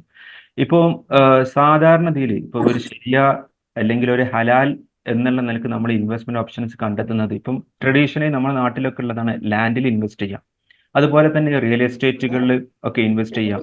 അതുപോലെ തന്നെ മോസ്റ്റ് ഓഫ് ദി പീപ്പിൾ അവർ ഇൻവെസ്റ്റ് ചെയ്യുന്ന ഒരു ഓപ്ഷനാണ് ഫിസിക്കൽ ഗോൾഡ് വാങ്ങി വെക്കുക എന്നുള്ളത്. അതുപോലെ തന്നെ വേറെയും കുറെ ബിസിനസ് ഉണ്ട്. ഇപ്പം മൾട്ടി ലെവൽ മാർക്കറ്റിങ്ങോ ഇങ്ങനെ ഒരുപാട്, ഇപ്പം നമ്മളെ ഈ മതസ്ഥാപനങ്ങളിൽ പഠിച്ച ആളുകൾ തന്നെ ഈ ഒരുപാട് ഹലാലോ ഹറാമോ എന്നുള്ള നിലക്ക് തന്നെ കൺഫ്യൂഷനായിട്ട് എന്തെല്ലോ ബിസിനസ് ചെയ്യുന്നുണ്ട്. പക്ഷെ ഇതൊക്കെ നമ്മൾ എന്താണ്, നമുക്ക് നാട്ടിൽ അറിയുന്ന ഓപ്ഷൻസ് അല്ലെങ്കിൽ നാട്ടിൽ അറിയുന്ന കാര്യങ്ങളാണ്. പക്ഷെ അപ്പാർട്ട് ഫ്രം ദാറ്റ്, ഇപ്പോൾ നമ്മൾ പലപ്പോഴും കേട്ടിട്ടുണ്ട്, പക്ഷെ ആളുകൾ എക്സ്പ്ലോർ ചെയ്യാൻ മടിക്കുന്ന അല്ലെങ്കിൽ എക്സ്പ്ലോർ ചെയ്യാൻ അത്ര എന്താ കൂടുതലായിട്ട് ഇൻവെസ്റ്റ് ചെയ്യാത്ത കുറെ കാര്യങ്ങളാണ്, അല്ലെങ്കിൽ റെഗുലേറ്റഡ് ആയിട്ടുള്ള കുറെ കാര്യങ്ങളാണ് ഈ പ്രൈമറി മാർക്കറ്റ് ഓപ്ഷൻസ്, അതുപോലെ തന്നെ സ്റ്റോക്ക് മാർക്കറ്റ് ഓപ്ഷൻസ്, അതുപോലെ തന്നെ mutual fund, ETF, index fund, അതുപോലെ തന്നെ റീറ്റ്സ്, ഡിജിറ്റൽ ഗോൾഡ്, ഇങ്ങനെ തുടങ്ങിയ ഒരുപാട് ഓപ്ഷൻസ് ഉണ്ട്. ഇതൊക്കെ എന്ന് പറഞ്ഞാൽ റെഗുലേറ്റഡ് ആയിട്ടുള്ള കാര്യങ്ങളാണ്, അല്ലെങ്കിൽ കൂടുതൽ ഇപ്പൊ നമ്മൾ മറ്റുള്ള വേറെ എവിടെയെങ്കിലും ഒക്കെ കൊണ്ട് ഇൻവെസ്റ്റ് ചെയ്യുന്നതിനേക്കാൾ എത്രയോ ബെറ്റർ ആയിട്ടുള്ള ഓപ്ഷൻസ് ആണ്. അപ്പോൾ ഇതിനെക്കുറിച്ച് ഒരു എന്താ ചെറിയൊരു എങ്ങനെ ഇൻവെസ്റ്റ് ചെയ്യണം, അല്ലെങ്കിൽ എങ്ങനെയൊക്കെയാണ് ഇത് വർക്ക് ചെയ്യുന്നതിനെ എന്നതിനെ കുറിച്ചുള്ള ഒരു ചെറിയൊരു എക്സ്പ്ലനേഷൻ കൊടുക്കുക എന്നുള്ളതാണ് ദ നെക്സ്റ്റ് പാർട്ട്. ഇപ്പം ശരിയാ, ഇതിനെക്കുറിച്ച് ഞാൻ ഇവിടെ കൂടുതൽ എക്സ്പ്ലെയിൻ ചെയ്യുന്നില്ല, കാരണം ഇവിടെ എൻ്റെ മുമ്പിലുള്ള ഓഡിയൻസ് ഇതിനെക്കുറിച്ച് വെൽ അവെയർ ആണ്. പക്ഷെ ഇതിലൊരു ചെറിയൊരു കാര്യം എക്സ്പ്ലെയിൻ ചെയ്യണമെന്ന് വിചാരിക്കുന്നത് ഈ സ്പെക്കുലേഷൻ എന്നുള്ളതിനെ കുറിച്ചാണ്. ഈ സ്പെക്കുലേഷൻ എന്ന് പറഞ്ഞാൽ ഇപ്പം ഡിഫറെന്റ് ഒപ്പീനിയൻസ് ഉണ്ട്. ഇപ്പൊ സ്പെക്കുലേഷൻ, ഇപ്പൊ ചെറിയൊരു സ്പെക്കുലേഷൻ ഉണ്ട് എന്നുണ്ടെങ്കിൽ അത് കുഴപ്പമില്ല എന്ന് പറയുന്നവരുണ്ട്, സ്പെക്കുലേഷൻ തീരെ പറ്റില്ല എന്ന് പറയുന്നവരുണ്ട്. പക്ഷെ ഇന്നത്തെ ഒരു മോഡേൺ ബിസിനസ്സിൽ തീരെ സ്പെക്കുലേറ്റീവ് ഇല്ല എന്നുള്ളൊരു option it will be very rare. അപ്പൊ അതുകൊണ്ട് തന്നെ ഈ ഒരു little amount of speculative type of ട്രേഡിങ്ങോ അല്ലെങ്കിൽ ഇൻവെസ്റ്റ്മെന്റോ അതൊക്കെ പറ്റുമെന്ന് പറയുന്നൊരു ടീമുണ്ട്. എന്തായാലും ആ ഭാഗം എന്താ നിങ്ങൾക്ക് ഡിസൈഡ് ചെയ്യാം. കാരണം അതൊരു എന്താ കൺക്ലൂഡിങ് എന്നുള്ള നിലക്ക് പറയാൻ പറ്റില്ല. പിന്നെ ബാക്കിയുള്ളതൊക്കെ എല്ലാവർക്കും അറിയുന്ന കാര്യങ്ങളാണ്. ഇപ്പം റിബ പറ്റില്ല, അതുപോലെ തന്നെ പ്രോഹിബിറ്റഡ് ഐറ്റംസിലൊന്നും ഇൻവെസ്റ്റ് ചെയ്യാൻ പറ്റില്ല എന്നുള്ളത്. ഇപ്പോൾ റെഗുലേറ്റഡ് ആയിട്ടുള്ള അല്ലെങ്കിൽ സ്റ്റാൻഡർഡൈസ്ഡ് ആയിട്ടുള്ള ഇൻവെസ്റ്റ്മെന്റ് ഓപ്ഷൻസിൽ ഒന്നാണ് നമ്മളെ ഫൈനാൻഷ്യൽ മാർക്കറ്റ്. അല്ലെങ്കിൽ ഇപ്പോൾ ഈ ഫൈനാൻഷ്യൽ മാർക്കറ്റ് ഇപ്പോൾ ഇത്രയും ഓപ്ഷൻസ് ആണ് ഫൈനാൻഷ്യൽ മാർക്കറ്റിലുള്ളത്. ഇപ്പോൾ അതിൽ ഇപ്പോൾ മണി മാർക്കറ്റ് എന്ന് പറഞ്ഞാൽ അത് റെഗുലേറ്റഡ് ബൈ RBI. പക്ഷേ ഈ മണി മാർക്കറ്റിലുള്ള എല്ലാ കാര്യങ്ങളും ഒരു ഇൻട്രസ്റ്റ് ബേസ് ചെയ്തിട്ടുള്ള പ്രോഡക്ട്സുകളാണ്. അപ്പോൾ ഈ മണി മാർക്കറ്റിൽ നിന്ന് നമുക്ക് പറ്റാത്തൊരു കാര്യമാണ്. അതുപോലെ തന്നെ ഈ ക്യാപിറ്റൽ മാർക്കറ്റിൽ പ്രൈമറി മാർക്കറ്റ്, സെക്കൻഡറി മാർക്കറ്റ് ഉണ്ട്. ഈ പ്രൈമറി മാർക്കറ്റിലും നമുക്ക് ഹലാലാവുന്ന ഓപ്ഷൻസ് ഉണ്ട്, അതുപോലെ തന്നെ ഹലാലല്ലാത്ത ഓപ്ഷൻസ് ഉണ്ട്. അതുപോലെ തന്നെ സെക്കൻഡറി മാർക്കറ്റിലും secondary market again it can be divided into stock market, അതുപോലെ തന്നെ ഓവർ ദി കൗണ്ടർ മാർക്കറ്റ്. ഇപ്പോൾ ഫോറക്സ് മാർക്കറ്റ് പല ആൾക്കാരും കേട്ടിട്ടുണ്ടാവും. ഫോറക്സ് മാർക്കറ്റ് എന്ന് പറഞ്ഞാൽ one of the example of over the counter അല്ലെങ്കിൽ OTC in a simple way. അപ്പോൾ ഈ സ്റ്റോക്ക് മാർക്കറ്റിലും നമുക്ക് ഇപ്പോൾ പലപ്പോഴും നമ്മളെല്ലാവരും കേൾക്കുന്ന ഒന്നാണ് സ്റ്റോക്ക് മാർക്കറ്റ്, അല്ലെങ്കിൽ എന്താണ് അതിൻ്റെ അതിൽ ഇൻവെസ്റ്റ് ചെയ്യാൻ പറ്റുമോ പറ്റില്ല, ഇതിനെക്കുറിച്ചൊക്കെ തന്നെ ഒരുപാട് ഡിബേറ്റ് കാര്യങ്ങൾ. പക്ഷേ ജനറലി ഒരു ഫിനാൻസ് സ്റ്റുഡൻറ് എന്നുള്ള നിലയ്ക്ക് എനിക്ക് പറയുന്നത് സ്റ്റോക്ക് മാർക്കറ്റ് എല്ലാം ഹറാമല്ല. സ്റ്റോക്ക് മാർക്കറ്റിൽ ചില ഭാഗങ്ങൾ നമുക്ക് നമുക്ക് ഇൻവെസ്റ്റ് ചെയ്യാൻ പറ്റുന്ന മേഖലകളുണ്ട്. ഇപ്പോൾ ഞാൻ ഓരോന്ന് എക്സ്പ്ലെയിൻ ചെയ്യാം. ഇപ്പോൾ മണി മാർക്കറ്റ് ഓൾറെഡി പറഞ്ഞു, അതിലുള്ള എല്ലാ പ്രോഡക്ട്സുകളും അല്ലെങ്കിൽ ഫൈനാൻഷ്യൽ ഇൻസ്ട്രുമെന്റ്സും അതൊക്കെ ഒരു ഇൻട്രസ്റ്റ് ബേസ് ചെയ്തിട്ടുള്ള കാര്യങ്ങളായതുകൊണ്ട് അത് നമുക്ക് എക്സ്പ്ലോർ ചെയ്യാൻ പറ്റാത്ത ഒന്നാണ്, അല്ലെങ്കിൽ നമുക്ക് ഇൻവെസ്റ്റ് ചെയ്യാൻ പറ്റാത്ത ഒന്നാണ്. ഇപ്പോൾ അതിലുള്ള കൊമേഴ്സ്യൽ പേപ്പർ, അതുപോലെ തന്നെ certificate of deposit, term money, short term money, ഇങ്ങനെയൊക്കെ പറഞ്ഞിട്ടുണ്ട്. ഇതൊക്കെ എന്താണെന്ന് ചോദിച്ചാൽ കൂടുതൽ അതിൽ പ്ലേ ചെയ്യുന്നതും സാധാരണക്കാരല്ല, ഇപ്പൊ ബാങ്കുകളും ഇവരൊക്കെയാണ്. പിന്നെ ക്യാപിറ്റൽ മാർക്കറ്റിൽ പ്രൈമറി മാർക്കറ്റ് നമുക്ക് അതിൽ അവൈലബിൾ ആയിട്ടുള്ള ഓപ്ഷൻസ് ഇപ്പോൾ ഈ പ്രൈമറി മാർക്കറ്റിൽ നമുക്ക് ഇക്വിറ്റി ബേസ് ചെയ്തിട്ടുള്ള ഓപ്ഷൻസ് അത് നമുക്ക് പറ്റുന്ന ഒരു ഓപ്ഷൻസ് ആണ്. അപ്പോൾ എസ്പെഷ്യലി നമ്മളെല്ലാവരും കേട്ടെന്നായിരിക്കും IPO, ഇനീഷ്യൽ പബ്ലിക് ഓഫർ. ഒരു കമ്പനി രജിസ്റ്റേർഡ് ആയിട്ടുള്ള ഒരു കമ്പനി ആദ്യമായിട്ട് പബ്ലിക്കിന്റെ അടുത്ത് നിന്ന് ഫണ്ട് റേസ് ചെയ്യുമ്പോൾ അത് IPO ആയിട്ടാണ് കൊടുക്കുക. അപ്പോൾ ഈ പ്രൈമറി മാർക്കറ്റിൽ വിൽക്കുന്ന പ്രൊഡക്റ്റ് അത് IPO ആയിരിക്കും. അതുപോലെ തന്നെ മ്യൂച്വൽ ഫണ്ടുകൾ പുതുതായി മാർക്കറ്റിൽ സ്റ്റാർട്ട് ചെയ്യുമ്പോൾ അതിന് പറയുന്ന പേരാണ് ന്യൂ ഫണ്ട് ഓഫർ. ഇത് രണ്ടും ഒരു പ്രൈമറി മാർക്കറ്റ് ഇൻസ്ട്രുമെന്റ്സ് ആണ്.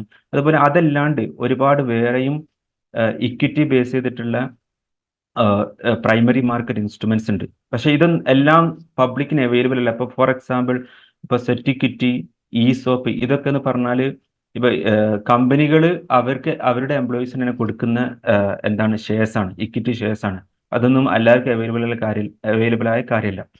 അപ്പോൾ അറ്റ്ലീസ്റ്റ് ഈ IPO എന്ന് ഇപ്പം എല്ലാ IPO നമുക്ക് വാങ്ങാൻ പറ്റില്ല. ഓൾറെഡി ഞാൻ പറഞ്ഞു, ശരിയ ബേസ് ചെയ്തിട്ടുണ്ട് അല്ലെങ്കിൽ ഇസ്ലാമിന്റെ ഹുക്കുമുകളൊക്കെ അനുസരിച്ച് പ്രവർത്തിക്കുന്ന കമ്പനികളുടെ IPO മാത്രമേ നമുക്ക് വാങ്ങാൻ പറ്റുള്ളൂ. അതുപോലെ തന്നെ മ്യൂച്വൽ ഫണ്ട് നമുക്ക് ഇൻവെസ്റ്റ് ചെയ്യാൻ പറ്റുന്ന ഒരു ഓപ്ഷനാണ്. മ്യൂച്വൽ ഫണ്ട് എന്ന് പറഞ്ഞാൽ ആ ഒരു ഭാഗത്തേക്ക്, അല്ലെങ്കിൽ നമുക്ക് പറ്റുന്ന മ്യൂച്വൽ ഫണ്ട് ഏതാണെന്നുള്ളത് ഞാൻ സ്ലൈഡിൽ പിന്നെ എക്സ്പ്ലെയിൻ ചെയ്യാം. ഇപ്പോൾ പ്രൈമറി മാർക്കറ്റിൽ നിന്ന് പിന്നെ അത് നമ്മളൊരു ഷെയർ വാങ്ങുകയാണെന്നുണ്ടെങ്കിൽ പ്രൈമറി മാർക്കറ്റിൽ പിന്നെ അത് ഫൈനലി അത് സെക്കൻഡറി മാർക്കറ്റിലെത്തും. ഈ സെക്കൻഡറി മാർക്കറ്റ് എന്ന് പറഞ്ഞ ഇപ്പോൾ ഇവിടെ ഈ പ്രൈമറി മാർക്കറ്റിലുള്ളതാണ് സെക്കൻഡറി മാർക്കറ്റിൽ എത്തുന്നത്. ഈ സെക്കൻഡറി മാർക്കറ്റ് സ്റ്റോക്ക് മാർക്കറ്റ്, അല്ലെങ്കിൽ ഷെയർ മാർക്കറ്റ്, അല്ലെങ്കിൽ സെക്യൂരിറ്റി മാർക്കറ്റ്, ഇങ്ങനെയൊക്കെ പല പേരിൽ ആൾക്കാർ ഉപയോഗിക്കുന്നുണ്ട്. പക്ഷെ റൈറ്റ് ടേം സ്റ്റോക്ക് മാർക്കറ്റ് എന്ന് പറയലാണ്. ഇപ്പോൾ ഷെയർ മാർക്കറ്റ് എന്ന് പറഞ്ഞാലും ഇപ്പോൾ ഷെയർ എന്നുള്ള വേർഡും സ്റ്റോക്ക് എന്നുള്ള വേർഡും രണ്ടും there is A little difference. അപ്പൊ സ്റ്റോക്ക് മാർക്കറ്റ് എന്ന് തന്നെയാണ് അതിനെ പ്രോപ്പറായിട്ട് ഉപയോഗിക്കേണ്ടത്. ഷെയർ മാർക്കറ്റ് പക്ഷെ ആളുകൾ അത് ഷെയർ മാർക്കറ്റ് എന്നും സെക്യൂരിറ്റി മാർക്കറ്റ് എന്നും പല പേരിൽ ഉപയോഗിക്കുന്നുണ്ട്. That doesn't matter.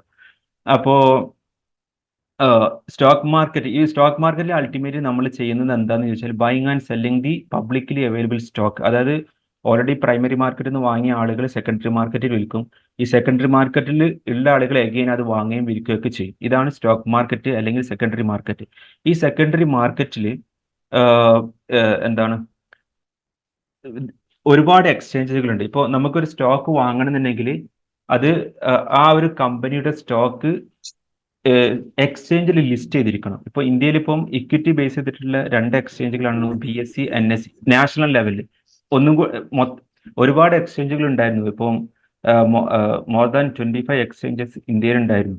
പക്ഷെ ഒരുപാട് എക്സ്ചേഞ്ചുകൾ അതെന്തായി നിർത്തിപ്പോയി. ഇപ്പോൾ കമ്മോഡിറ്റി സെഗ്മെന്റിലും അതുപോലെ തന്നെ ഈ ഒരു ഇക്വിറ്റി സെഗ്മെന്റിലും ആകെ ഇപ്പോൾ സ്റ്റോക്ക് എക്സ്ചേഞ്ച് മാത്രമാണ്. അതിൽ തന്നെ ഈ ഇക്വിറ്റി സെഗ്മെന്റിൽ നാഷണൽ സ്റ്റോക്ക് എക്സ്ചേഞ്ച് ഒരു നാഷണൽ ലെവലിലുള്ളത് BSE, NSE മാത്രമാണ്. അപ്പൊ നമുക്കിപ്പം അവൈലബിൾ ആയിട്ടുള്ള അല്ലെങ്കിൽ സ്റ്റോക്ക് വാങ്ങാനും വിൽക്കാനും പറ്റുന്നത് ഒന്നുകിൽ BSE അല്ലെങ്കിൽ NSE, ഈ രണ്ടാലൊരു സ്റ്റോക്ക് എക്സ്ചേഞ്ചിൽ ലിസ്റ്റഡ് ആയിട്ടുള്ള സ്റ്റോക്സ് ആണ് നമുക്ക് വാങ്ങാനും വിൽക്കാനും പറ്റുക. അപ്പൊ നമ്മൾ സ്റ്റോക്ക് മാർക്കറ്റിൽ ചെയ്യുന്നതും ഈ BSE, NSE ഇതിൽ ലിസ്റ്റഡ് ആയിട്ടുള്ള സ്റ്റോക്കുകളാണ്. അതുപോലെ തന്നെ ഇതൊരു സ്റ്റോക്സ് അല്ലെങ്കിൽ ഇക്വിറ്റി സെഗ്മെന്റ് പറഞ്ഞ ഒരു സെഗ്മെന്റ് ആണ്. അതുപോലെ കമ്മോഡിറ്റി സെഗ്മെന്റ് എന്ന് പറഞ്ഞൊരു സെഗ്മെന്റ് ഉണ്ട്.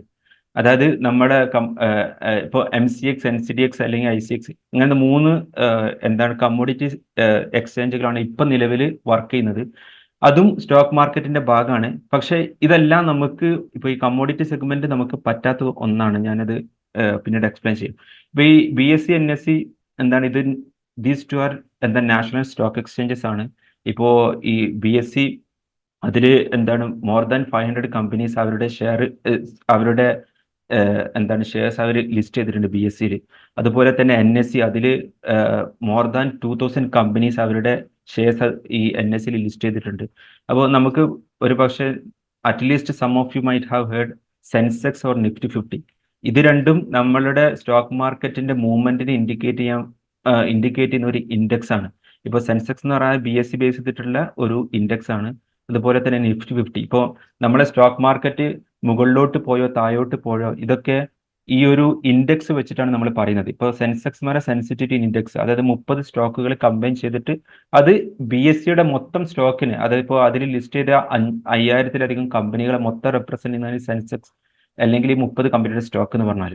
അതുപോലെ തന്നെ നിഫ്റ്റി 50 എന്ന് പറയുമ്പോൾ ഈ NSEയിലുള്ള ഈ മോർ ദാൻ 2000 കമ്പനികളുടെ മൂവ്മെന്റ് അതിനെ റെപ്രസെന്റ് ചെയ്യുന്ന ഒന്നാണ്. ഇത് ഈ എല്ലാ അപ്പൊ നമ്മുടെ സ്റ്റോക്ക് മാർക്കറ്റ് മുകളിലോട്ട് പോയോ താഴോട്ട് പോയോ എന്നൊക്കെ ജനറലി നമ്മൾ പറയുന്നത് ഈ സെൻസെക്സും നിഫ്റ്റി 50 മുകളിലോട്ട് പോയോ താഴോട്ട് പോയോ എന്നതിനെ ഡിപ്പെൻഡ് ചെയ്തിട്ടാണ്. പിന്നെ BSE എന്ന് പറഞ്ഞാൽ ഇന്ത്യയിലെ ഓൾഡസ്റ്റ് സ്റ്റോക്ക് എക്സ്ചേഞ്ച് ആണ്. അത് 1875 എസ്റ്റാബ്ലിഷ് ചെയ്തത്. അതുപോലെ NSE എന്ന് പറഞ്ഞാൽ ലാർജസ്റ്റ് സ്റ്റോക്ക് എക്സ്ചേഞ്ച് ആണ് ഇന്ത്യയിലെ. ഓക്കെ, അതുപോലെ തന്നെ കമ്മോഡിറ്റി ഉണ്ട്. ഞാൻ ഈ ഭാഗം അധികം എക്സ്പ്ലെയിൻ ചെയ്യും, കാരണം കമ്മോഡിറ്റി നമുക്ക് പറ്റാത്തൊരിതാണ്. ഇപ്പൊ കമ്മോഡിറ്റി സെഗ്മെന്റിലുള്ള എക്സ്ചേഞ്ചസ് എന്ന് പറഞ്ഞാൽ ഈ 3 എക്സ്ചേഞ്ചസ് ആണ് അറ്റ് പ്രസന്റ് വർക്ക് ചെയ്യുന്നത്. ഓക്കെ, ഈ സെക്കൻഡറി മാർക്കറ്റിൽ ഇപ്പോൾ ഓവറോൾ പിക്ചർ ഇപ്പോൾ ഞാൻ ഓൾറെഡി പറഞ്ഞു, നമുക്ക് ഇക്വിറ്റി സെഗ്മെന്റിലാണ് നമുക്ക് ഇൻവെസ്റ്റ് ചെയ്യാൻ പറ്റുക എന്നുള്ളത്. ഈ ഇക്വിറ്റി സെഗ്മെന്റ് അതുപോലെ തന്നെ ഇപ്പോൾ സ്റ്റോക്ക് മാർക്കറ്റ് 2 സെഗ്മെന്റ് ആണ് പറയുന്നത്. ഒന്ന് ഇക്വിറ്റി സെഗ്മെന്റ്, അതുപോലെ തന്നെ ഡെറിവേറ്റീവ്സ്. ഇപ്പോൾ ഇക്വിറ്റി സെഗ്മെന്റിൽ തന്നെ ഇൻട്രാഡേ ഉണ്ട്, അതുപോലെ തന്നെ ഡെലിവറി. ഇത് ഈ ടെക്നിക്കൽ ടേം നിങ്ങൾ കണ്ട് പേടിക്കണ്ട. ഞാൻ അത് സത്യം പറയുകയാണെന്നുണ്ടെങ്കിൽ ഈ സ്റ്റോക്ക് മാർക്കറ്റിൽ എങ്ങനെ ഇൻവെസ്റ്റ് ചെയ്യണം എന്നുള്ളതിനെ കുറിച്ച് നമുക്ക് വേറെ ഒരു ടോക്കോ അല്ലെങ്കിൽ വെബിനാറോ എന്തെങ്കിലും നടത്തേണ്ടി വരും, ഇപ്പൊ എല്ലാം കൂടെ. പക്ഷെ ഞാനിപ്പോൾ ഒരു ഇൻവെസ്റ്റ്മെന്റ് ഓപ്ഷൻസിനെ പരിചയപ്പെടുത്തുന്നത് മാത്രമാണ് ഈ ടോക്കിന്റെ ഉദ്ദേശം. ഇപ്പൊ ഈ ഇക്വിറ്റി സെഗ്മെന്റിൽ ഇൻട്രാഡേ എന്ന് പറഞ്ഞാൽ within 1 day buying and selling. ഇതിന് വേറൊരു പേര് മാർജിനൽ ഇൻട്രാഡേ, അതായത് ഒരു ദിവസം തന്നെ വാങ്ങുകയും വിൽക്കുകയും ചെയ്യും. ഇപ്പൊ നമ്മൾ സ്റ്റോക്ക് മാർക്കറ്റ് ഓപ്പൺ ചെയ്യുക 9:15 ആണ്, അതായത് equity segment I am talking about. അപ്പൊ സ്റ്റോക്ക് മാർക്കറ്റ് ഓപ്പൺ ചെയ്യുമ്പോൾ അല്ലെങ്കിൽ അത് 9:15 ഓപ്പൺ ചെയ്തിട്ട് 3:30 ക്ലോസ് ചെയ്യുന്നത്. അപ്പൊ ഇതിന്റെ ഇടയ്ക്ക് എപ്പോഴെങ്കിലും വാങ്ങിയ ഒരു സ്റ്റോക്ക് നമ്മളിനി വിറ്റിട്ടില്ലെങ്കിലും അത് ഓട്ടോമാറ്റിക്കലി മാർജിനൽ ഇൻട്രാഡേ സ്ക്വയർ, അത് ഓട്ടോമാറ്റിക്കലി വിൽക്കപ്പെടും. അത് നമ്മൾ വിൽക്കേണ്ട ആവശ്യം, നമുക്ക് തന്നെ വിൽക്കാം, ഇനി വിറ്റിട്ടില്ലെങ്കിലും അത്. അപ്പൊ ഈ ഇൻട്രാഡേ എന്ന് പറഞ്ഞാൽ ശരിക്കും നമുക്കൊരു ഹലാലാവാത്ത കാര്യം. കാരണം നമ്മുടെ ഇതില് മിൽക്കിയത്ത് നമുക്ക് അതിന്റെ ഒരു പൊസിഷൻ, നമ്മളൊരു സാധനം വാങ്ങുകയും വിൽക്കുകയും ചെയ്യുമ്പോൾ നമുക്ക് അതിന്റെ ഒരു പൊസിഷൻ ഉണ്ടാവണം, അല്ലെങ്കിൽ അതിന്റെ ഒരു ഉടമസ്ഥാവകാശം നമുക്ക് ഉണ്ടാവണം. പക്ഷേ ഈ ഇൻട്രാഡേയിൽ നമ്മൾ വാങ്ങുന്ന ഷെയറിനൊന്നും നമുക്ക് ഒരു ഉടമസ്ഥാവകാശം കിട്ടില്ല. കാരണം വിത്തിൻ 1 day അതൊരു ഒരു സ്പെക്കുലേറ്റീവ് ടൈപ്പ് ഓഫ് തിജാറത്തിന്റെ ഒരു കച്ചവടത്തിന്റെ ഒരു ഏറ്റവും പീക്ക് ഫോമാണ് ഇൻട്രാഡേ എന്ന് പറഞ്ഞാൽ. അതുകൊണ്ട് തന്നെ ഇത് ഹലാലാവില്ല എന്നുള്ളതാണ് അതിന്റെ ഒരു നേച്ചർ കണ്ടാൽ നമുക്ക് മനസ്സിലാവുക. പക്ഷേ ഈ ഒരു സെഗ്മെന്റ് നമുക്ക് ഈ ഒരു സെഗ്മെന്റ് ആണ് ഇപ്പോൾ ഒരു ഹലാൽ എന്നുള്ള നിലയ്ക്ക് എക്സ്പ്ലോർ ചെയ്യാൻ പറ്റുന്നത്. അതായത് ക്യാഷ് ആൻഡ് ക്യാരി, അല്ലെങ്കിൽ എന്താ പറയുക, കുറച്ചൊരു ലോങ് ടൈമിലോട്ടൊക്കെ വാങ്ങാം, നമുക്ക് സ്റ്റോക്ക് വാങ്ങാം, ഇക്വിറ്റി സ്റ്റോക്ക് വാങ്ങാൻ പറ്റും. അതുപോലെ തന്നെ ഈ ക്യാഷ് ആൻഡ് ക്യാരിയിൽ എന്താണ്, അല്ലെങ്കിൽ ഡെലിവറി കുറച്ചൊരു ലോങ് ടൈമിൽ മോർ ദാൻ 1 ഡേ എന്നുള്ള നിലക്ക് പറയാം. ഇപ്പോൾ സ്വിംഗ് ട്രേഡിങ് അതുപോലെ തന്നെ പൊസിഷൻ ട്രേഡിംഗ് എന്ന രണ്ട് ഓപ്ഷൻ ഉണ്ട്. അപ്പൊ ഇത് രണ്ടും നമുക്ക് പറ്റും. അതായത് സ്വിംഗ് ട്രേഡിംഗ് എന്ന് പറഞ്ഞാൽ ഇപ്പൊ ഇൻട്രാഡേ ഞാൻ പറഞ്ഞു, വിത്തിൻ 1 ഡേയിൽ വാങ്ങുകയും വിൽക്കുകയും ചെയ്യാം. അതിനാണ് ഇൻട്രാഡേ എന്ന് പറയുന്നത്. അത് നമുക്ക് പറ്റാത്തൊരു കാര്യമാണ്. പക്ഷെ നമ്മൾ മോർ ദാൻ 1 ഡേയിൽ വാങ്ങുന്ന എല്ലാ സ്റ്റോക്സിനും നമുക്ക് എന്താണ്, ആ ഒരു സ്റ്റോക്ക് നമ്മുടെ ഉടമസ്ഥതയിലേക്ക് അവരെന്താക്കും. ഇപ്പം സ്റ്റോക്ക് മാർക്കറ്റിൽ ഓട്ടോമാറ്റിക് ഇപ്പോൾ നമ്മളൊരു ഈ ഡെലിവറി അല്ലെങ്കിൽ ക്യാഷ് ആൻഡ് ക്യാരി എന്നുള്ള നിലയ്ക്ക് ലോങ് ടൈമിലേക്ക് ഇതിന് cash and carry technical word കേട്ടിട്ട് നിങ്ങൾക്ക് ഇതാവേണ്ട, അതൊരു ലോങ് ടേം എന്നുള്ള നിലയ്ക്ക് നിങ്ങൾ കണ്ടാൽ മതി. അപ്പോൾ ആ ഒരു നിലയ്ക്ക് എന്താണ് വാങ്ങുമ്പോൾ നമുക്ക് അതിൻ്റെ ഒരു ഉടമസ്ഥാവകാശം കിട്ടും. അപ്പോൾ അതിൽ തന്നെ ഈ ചില ആളുകൾ എന്താണ് സ്റ്റോക്ക് മോർ ദാൻ 1 ഡേ, ഇപ്പോൾ എന്താണ് ഒരാഴ്ചത്തേക്ക് അല്ലെങ്കിൽ 2 ആഴ്ചത്തേക്ക് അല്ലെങ്കിൽ ഒരു മാസത്തേക്കൊക്കെ ഹോൾഡ് ചെയ്യും, വാങ്ങിയിട്ട് അത് ഹോൾഡ് ചെയ്യും. അതിന് പറയുന്ന ഒരു പേരാണ് സ്വിംഗ് ട്രേഡിംഗ് എന്ന് പറയുന്നത്. ഇപ്പൊ ചില ആളുകൾ എന്താണ് ഒരു സ്റ്റോക്ക് വാങ്ങിയിട്ട് എന്താ ലോങ് ടേമിലേക്ക് മോർ ദാൻ 1 ഇയറോ അല്ലെങ്കിൽ ഇപ്പം ശരിക്കും ലോങ് ടേം എന്ന് പറഞ്ഞാൽ 3 to 5 years എന്നുള്ളതാണ്. അത്രത്തോളം കാലമൊക്കെ എന്താക്കും ഹോൾഡ് ചെയ്യും. അപ്പോൾ ഈ രണ്ടു കാര്യങ്ങളും എന്താണ് പറ്റും എന്നുള്ള നിലക്കാണ് പറയുന്നത്. എഗെയിൻ ഈ സ്വിംഗ് ട്രേഡിങ്ങിനെ കുറിച്ച് ഡിഫറെന്റ് ഒപ്പീനിയൻ. പക്ഷേ സ്വിംഗ് ട്രേഡിങ്ങിന്റെ നേച്ചർ വെച്ച് നോക്കുമ്പോൾ നമുക്ക് പൊസഷൻ കിട്ടുന്നുണ്ട്, അതായത് മിൽക്കിയത്ത് കിട്ടുന്നുണ്ട്, നമുക്ക് അതിന്റെ ഉടമസ്ഥാവകാശം കിട്ടുന്നുണ്ട്. ആ ഉടമസ്ഥാവകാശം കിട്ടിയ സ്റ്റോക്ക് തന്നെയാണ് നമ്മൾ പിന്നെയും അതിപ്പം 2 ദിവസം കഴിഞ്ഞിട്ടാവട്ടെ, ഒരാഴ്ച കഴിഞ്ഞിട്ടാവട്ടെ, അല്ലെങ്കിൽ ഒരു മാസം കഴിഞ്ഞിട്ടാവട്ടെ നമ്മൾ അത് സെല് ചെയ്യുന്നത്. അപ്പോൾ ഇത് പറ്റുന്നതാണ്. പിന്നെ ഈ ഡെറിവേറ്റീവ് സെഗ്മെന്റ് ഇത് കംപ്ലീറ്റ്ലി ഇപ്പം എല്ലാ സ്കോളേഴ്സും പറയുന്നത് ഇത് പറ്റില്ല എന്നുള്ളത് തന്നെയാണ്. കാരണം ഡെറിവേറ്റീവ് മാർക്കറ്റിൽ നമുക്ക് എന്താണ് അത് ഒരു speculative type of speculative, already ഞാൻ പറഞ്ഞു ഈ ചെറിയ സ്പെക്കുലേഷൻ ചില അത് പറ്റുന്നുള്ള നിനക്ക് പറയുന്നുണ്ട്. പക്ഷേ ഈ ഡെറിവേറ്റീവിലും ഒന്ന് സ്പെക്കുലേഷൻ ഉണ്ട്. പിന്നെ രണ്ടാമത്തത് ഇവിടെ നമ്മൾ വാങ്ങുകയും വിൽക്കുകയും ചെയ്യുന്നത് സാധനം എന്ന് പറയുന്നത് കോൺട്രാക്റ്റുകളാണ്. ഇപ്പം ഡെറിവേറ്റീവ് ഓക്കെ, ഇപ്പൊ ഡെറിവേറ്റീവ് എന്ന് പറഞ്ഞാൽ എന്താണ്, നമ്മൾ ശരിക്കും ഇവിടെ വാങ്ങുകയും വിൽക്കുകയും ചെയ്യുന്ന ചില കോൺട്രാക്റ്റുകളാണ്, അല്ലാണ്ട് സാധനമല്ല.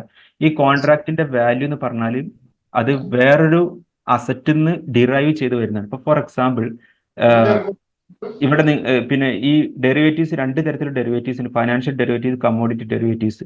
ഇപ്പൊ ഈ കമ്മോഡിറ്റി ഡെറിവേറ്റീവ്സ് എടുക്കുകയാണെങ്കിൽ ഇപ്പൊ നമ്മൾ ഒരു അഗ്രികൾച്ചറൽ പ്രൊഡക്റ്റ് ഉണ്ട്, നമ്മുടെ ഈ എന്താണ് കമ്മോഡിറ്റി ഡെറിവേറ്റീവ് നമ്മൾ വാങ്ങുകയും വിൽക്കുകയും ചെയ്യുന്നത് ഈ ഇതുപോലെ എന്താ പറയാ ഈ കോട്ടണോ അല്ലെങ്കിൽ മെറ്റൽസോ ഒന്നുമല്ല.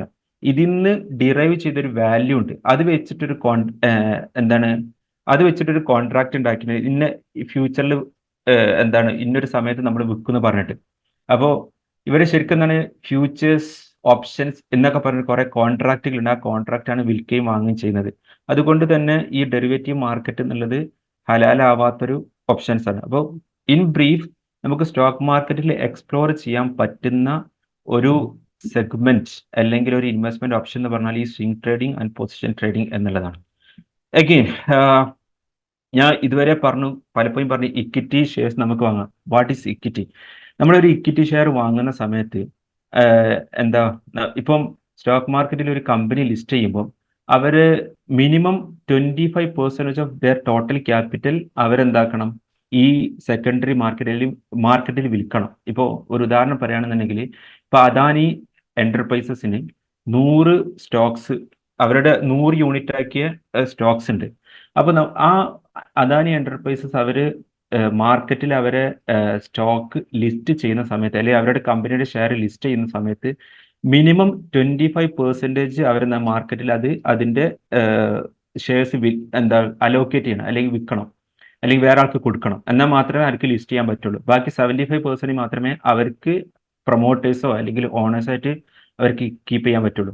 അപ്പോൾ ഈ ശരിക്കും പറഞ്ഞാൽ ഈ ഓണേഴ്സിന്റെ അടുത്ത് നിന്നുള്ള എമൗണ്ട് ക്യാപിറ്റൽ അതാണ് ശരിക്കും നമ്മൾ വാങ്ങുകയും വിൽക്കുകയും ചെയ്യുന്നത്. അതായത് അവർ സ്റ്റോക്ക് മാർക്കറ്റിൽ ഫണ്ട് റേസ് ചെയ്യാൻ വേണ്ടിയിട്ട് ഇട്ട എമൗണ്ട് ആണ് നമ്മൾ വാങ്ങി വിൽക്കുക. അതിന് ഇക്വിറ്റി ഷെയർ എന്ന് പറയാം. അപ്പോൾ ശരിക്കും നമ്മളൊരു ഇക്വിറ്റി ഷെയർ വാങ്ങുന്ന സമയത്ത് നമുക്കൊരു ഫ്രാക്ഷൻ ഓഫ് ഓണർഷിപ്പ്, ഈ ഒരു വേർഡ്, ഇത് നമുക്ക് ഫ്രാക്ഷൻ ഓഫ് ഓണർഷിപ്പ് നമുക്ക് കിട്ടുന്നുണ്ട്. അത് കമ്പനിയുടെ ഭാഗമായിട്ട് മാറുന്നുണ്ട്. അതുപോലെ നമ്മളൊരു ഇക്വിറ്റി ഷെയർ വാങ്ങിക്കഴിഞ്ഞാൽ അത് ശരിക്കൊരു അതിന്റെ നേച്ചർ എന്ന് പറഞ്ഞാൽ ലോങ് ടേം എന്നുള്ള നിലക്കാണ്. അത് പിന്നെ അതുപോലെ തന്നെ നമുക്ക് ഒരു ഇക്വിറ്റി ഷെയർ വാങ്ങിക്കഴിഞ്ഞാൽ നമുക്ക് കമ്പനി ഡിവിഡൻഡ് തരും. അതുപോലെ തന്നെ കമ്പനിയുടെ ആനുവൽ ജനറൽ മീറ്റിംഗ് ഒക്കെ നടക്കുന്ന സമയത്ത് നമുക്ക് അതിൽ വോട്ടിംഗ് റൈറ്റ്സ് ഒക്കെ കിട്ടും. അപ്പൊ ഇതൊക്കെ ഒരു ഇക്വിറ്റി ഷെയർ. പക്ഷേ ഇക്വിറ്റി ഷെയർ എന്ന് പറയുന്നത് അതിന് റിസ്ക്കും ഉണ്ട്. കാരണം എന്താ വെച്ചാൽ ഇത് ഈ ഒരു പോയിന്റ് നിങ്ങൾക്ക് കണ്ടാൽ മനസ്സിലാവും. അതായത് നമുക്ക് ഒരു കമ്പനി കൊലാപ്സ് ആയി പോവാണെന്നുണ്ടെങ്കിൽ അത് ആദ്യം എഫക്ട് ചെയ്യുന്ന ഇക്വിറ്റി ഷെയർ ഹോൾഡേഴ്സിനായിരിക്കും. അപ്പോൾ ഇക്വിറ്റി ഷെയർ ഹോൾഡേഴ്സ് എന്ന് പറഞ്ഞാൽ ശരിക്കും ജസ്റ്റ് ലൈക്ക് എന്താ ഒരു ഫ്രാക്ഷൻ ഓഫ് ഓണർഷിപ്പ് നമുക്ക് കിട്ടുന്നതാണ്. അപ്പോൾ ഇക്വിറ്റി സെഗ്മെന്റ് നമുക്ക് അത് ഷിർക്കത്ത് മറ്റൊരു നിനക്ക് പറയുകയാണെന്നുണ്ടെങ്കിൽ ആ ഷിർക്കത്താണ് നമുക്ക് കിട്ടുന്നത്. ഓക്കെ, പിന്നെ അപ്പൊ ഇതാണ് എന്താ മാർക്കറ്റിൽ സ്റ്റോക്ക് മാർക്കറ്റിനെ കുറിച്ച് പറയാൻ അതിലുള്ള അവൈലബിൾ ആയിട്ടുള്ള ഓപ്ഷൻസ്. ഇനി നമുക്ക് സ്റ്റോക്ക് മാർക്കറ്റിൽ എങ്ങനെ ഇൻവെസ്റ്റ് ചെയ്യാം. ഇപ്പൊ നമുക്കൊരു ബാങ്കിൽ മണി ഡെപ്പോസിറ്റ് ചെയ്യണമെന്നുണ്ടെങ്കിൽ നമുക്ക് കമ്പൾസറി ആയിട്ട് ഉണ്ടാവേണ്ട സാധനമാണ് ബാങ്ക് അക്കൗണ്ട്. നമുക്ക് ബാങ്ക് അക്കൗണ്ട് ഇല്ലെങ്കിൽ നമുക്ക് ബാങ്കിൽ മണി ഡെപ്പോസിറ്റ് ചെയ്യാൻ പറ്റില്ല. എന്ന പോലെ സ്റ്റോക്ക് മാർക്കറ്റിൽ നമുക്ക് ഇൻവെസ്റ്റ് ചെയ്യണമെന്നുണ്ടെങ്കിൽ നമുക്ക് ഉണ്ടായിരിക്കേണ്ട ഒരു അക്കൗണ്ടാണ് ഡിമാറ്റ് അക്കൗണ്ട് ഓപ്പൺ ചെയ്യാന്ന് പറയും. ഇപ്പൊ നമുക്ക് ഡിമാറ്റ് അക്കൗണ്ട് ഓപ്പൺ ചെയ്ത ഒരുപാട് different types of investment options നമുക്ക് കിട്ടും.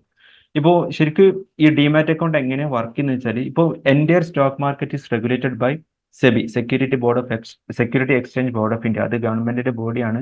അപ്പോൾ അവരാണ് ഇന്ത്യ എന്താ പറയുക കംപ്ലീറ്റ് സ്റ്റോക്ക് മാർക്കറ്റിനെ കൺട്രോൾ ചെയ്യുന്നത്. ഇപ്പൊ ഈ സ്റ്റോക്ക് മാർക്കറ്റിന്റെ കീഴിൽ വരുന്ന ഒരു ഡെപ്പോസിറ്ററീസ് എന്ന് പറയും. ഇപ്പൊ നമ്മൾ ഒരു സ്റ്റോക്ക് വാങ്ങുകയും വിൽക്കുകയും ചെയ്യുമ്പോൾ അതിന്റെ ആ ഓണർഷിപ്പ് അല്ലെങ്കിൽ ആ ഷെയറിന്റെ റൈറ്റ്സ് ഇതൊക്കെ ചേഞ്ച് ചെയ്യുന്ന ഒരു എന്താ പറയാ ബോഡി അല്ലെങ്കിൽ എന്താ പറയുക ഒരു ഇൻസ്റ്റിറ്റ്യൂഷനാണ് ഡെപ്പോസിറ്ററീസ് എന്ന് പറയുന്നത്. പിന്നെ അതുപോലെ തന്നെ നമുക്കൊരു ഡിമാറ്റ് അക്കൗണ്ട് ഇപ്പൊ ബാങ്ക് അക്കൗണ്ട് ഓപ്പൺ ചെയ്യുമ്പോൾ നമ്മളൊരു ബാങ്കിനെയാണ് അപ്രോച്ച് ചെയ്യേണ്ടത്. എന്ന പോലെ നമുക്കൊരു ഡിമാറ്റ് അക്കൗണ്ട് ഓപ്പൺ ചെയ്യുമ്പോൾ നമ്മൾ സ്റ്റോക്ക് ബ്രോക്കേഴ്സിനാണ് അപ്രോച്ച് ചെയ്യേണ്ടത്. അതായത് സ്റ്റോക്ക് ബ്രോക്കേഴ്സ് അല്ലെങ്കിൽ ഡെപ്പോസിറ്റ് പാർട്ടിസിപ്പേറ്റ് ഇതൊക്കെ ഇതിന്റെ ഡിഫറെന്റ് നെയിംസ് ആണ്. നമ്മൾ ഒരു സ്റ്റോക്ക് ബ്രോക്കർ ഇപ്പൊ സ്റ്റോക്ക് ബ്രോക്കർ എടുത്തു പോകേണ്ട ആവശ്യം ഇപ്പൊ നമുക്ക് എല്ലാം എന്താ പറയാ ഡിജിറ്റലൈസ്ഡ് മോഡൽ അവൈലബിൾ ആണ്. അപ്പോൾ ഏതെങ്കിലും ഒരു സ്റ്റോക്ക് ബ്രോക്കറുടെ കീഴിൽ നമുക്ക് എന്താക്കാം ഡിമാറ്റ് അക്കൗണ്ട് ഓപ്പൺ ചെയ്യാം. നമുക്ക് അത് അപ്പം ഓട്ടോമാറ്റിക്കലി അതെന്താണ് ഈ ഡെപ്പോസിറ്റ് NSDL CDS ആയിട്ട് റെക്കോർഡഡ് ആവും. നമുക്ക് സ്റ്റോക്ക് എക്സ്ചേഞ്ചുകളിൽ BSEയിലും NSEയിലും ലിസ്റ്റ് ചെയ്ത എല്ലാ സ്റ്റോക്സും വാങ്ങാനും വിൽക്കാനും പറ്റും. ഇപ്പോൾ നമുക്കൊരു ഡിമാറ്റ് അക്കൗണ്ട് ഓപ്പൺ ചെയ്യാൻ എന്തൊക്കെ വേണം? ഇപ്പം പാൻ കാർഡ് മസ്റ്റ് ആണ്. അതുപോലെ തന്നെ ബാങ്ക് അക്കൗണ്ടും മസ്റ്റ് ആണ്. ഇത് രണ്ടും വേണം. അതുപോലെ തന്നെ അഡ്രസ് പ്രൂഫ്, അത് വോട്ടർ ID അല്ലെങ്കിൽ ആധാർ കാർഡ് എന്തോ ആയിക്കോട്ടെ. അതുപോലെ തന്നെ നമ്മൾ ഇതിൽ എന്താണ് ഫ്യൂച്ചേഴ്സ് ആൻഡ് ഓപ്ഷൻസ്, ഇതിനെ ഞാൻ കുറിച്ച് കൂടുതൽ പറയാത്തത് എന്താണെന്ന് ചോദിച്ചാൽ ഓൾറെഡി ഞാൻ പറഞ്ഞു. ഫ്യൂച്ചേഴ്സ് ആൻഡ് ഓപ്ഷൻസ് അതൊരു കോൺട്രാക്റ്റ് ആണ്. നമ്മൾ വാങ്ങുകയും വിൽക്കുകയും ചെയ്യുന്ന ഒരു കോൺട്രാക്റ്റുകളാണ്. അത് ഹലാലാവാത്ത ഒരു നേച്ചറാണ് അതിനുള്ളത്. അപ്പോൾ ഇപ്പൊ നമ്മൾ ഫ്യൂച്ചേഴ്സ് ആൻഡ് ഓപ്ഷൻസിലൊക്കെ നമ്മൾ ഇൻവെസ്റ്റ് ചെയ്യുകയാണെന്നുണ്ടെങ്കിൽ അതിലേക്ക് ആ ഒരു കമ്മോഡിറ്റി സെഗ്മെന്റിലൊക്കെ പോവുകയാണെന്നുണ്ടെങ്കിൽ നമ്മുടെ ഇൻകം പ്രൂഫും കൂടെ വെക്കണം. അതുപോലെ തന്നെ ഫോട്ടോഗ്രാഫ്സ്, നമ്മുടെ ഫോട്ടോ ആൻഡ് സിഗ്നേച്ചർ, ഇത്രയും കാര്യങ്ങളുണ്ടെങ്കിൽ നമുക്കൊരു ഡിമാറ്റ് അക്കൗണ്ട് ഓപ്പൺ ചെയ്യാം. അപ്പോൾ ഞാൻ ഓൾറെഡി പറഞ്ഞു നമുക്ക് ഡിമാറ്റ് അക്കൗണ്ട് ഓപ്പൺ ചെയ്യണമെങ്കിൽ നമ്മൾ അപ്രോച്ച് ചെയ്യേണ്ടത് സ്റ്റോക്ക് ബ്രോക്കിംഗ് ഇൻസ്റ്റിറ്റ്യൂഷൻസ് ആണ്. അപ്പോൾ ഇന്ത്യയിൽ ഇപ്പോൾ ഏകദേശം more than 600 stock broking institutions ഉണ്ട്. ഈ സ്റ്റോക്ക് ബ്രോക്കിംഗ് ഇൻസ്റ്റിറ്റ്യൂഷൻസിനെ രണ്ട് നിലക്കാണ് ക്ലാസിഫൈ ചെയ്യുന്നത്. ഒന്ന് ഫുൾ സർവീസ് ബ്രോക്കിംഗ് ഇൻസ്റ്റിറ്റ്യൂഷൻസ്, അതുപോലെ തന്നെ ഡിസ്കൗണ്ട് ബ്രോക്കിംഗ് ഇൻസ്റ്റിറ്റ്യൂഷൻസ്.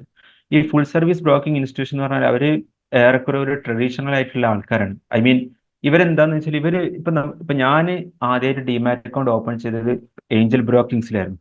ഈ ഏഞ്ചൽ ബ്രോക്കിംഗ് ശരിക്കും ഞാൻ ഡിമാറ്റ് അക്കൗണ്ട് ഓപ്പൺ ചെയ്തത് ഞാനൊരു 2017-18 ആ ഒരു സമയത്താണ്, പഠിക്കാൻ വേണ്ടിയിട്ട് എന്നുള്ള പർപ്പസിനാണ്.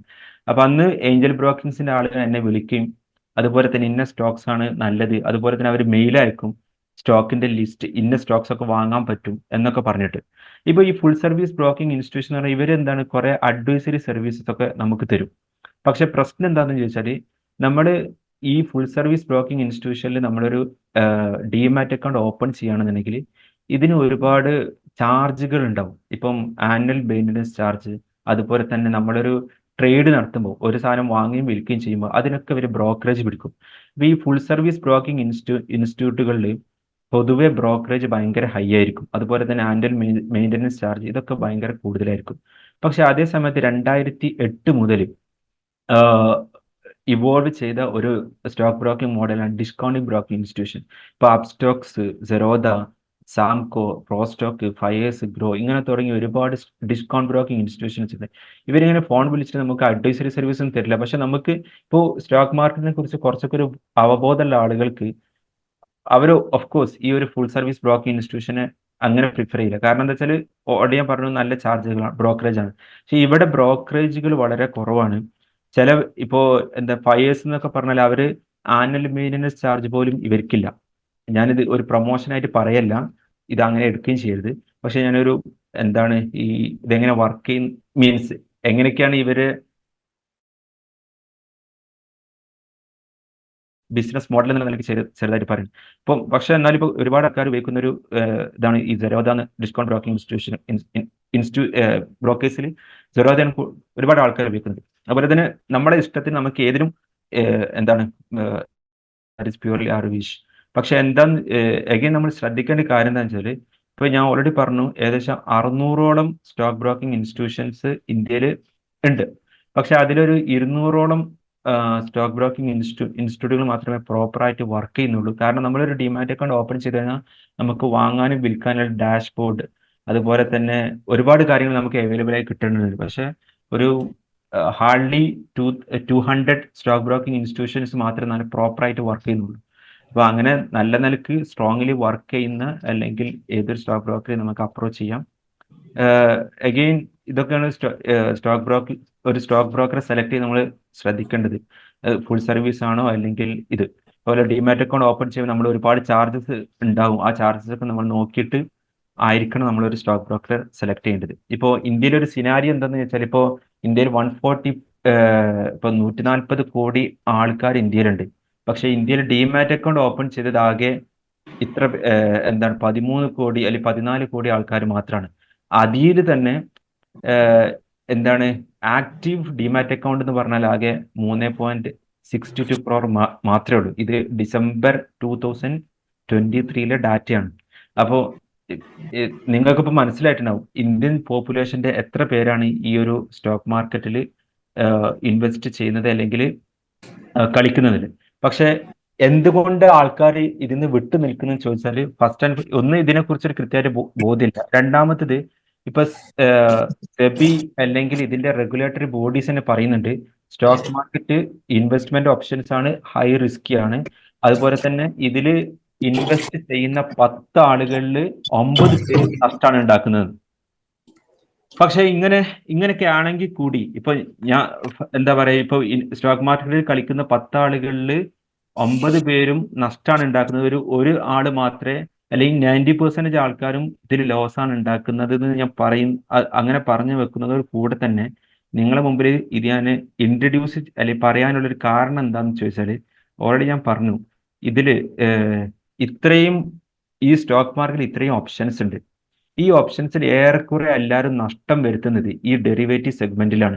ഈ ഡെറിവേറ്റീവ് സെഗ്മെന്റ് എന്ന് പറഞ്ഞാൽ ഇപ്പം ഈ എന്താ നമ്മളെ റിസ്ക് എന്താ ഗ്രീഡിനെസ്, ആൾക്കാർക്ക് പെട്ടെന്ന് പൈസ ഉണ്ടാക്കണം, പേഷ്യൻസ് ഉണ്ടാവില്ല.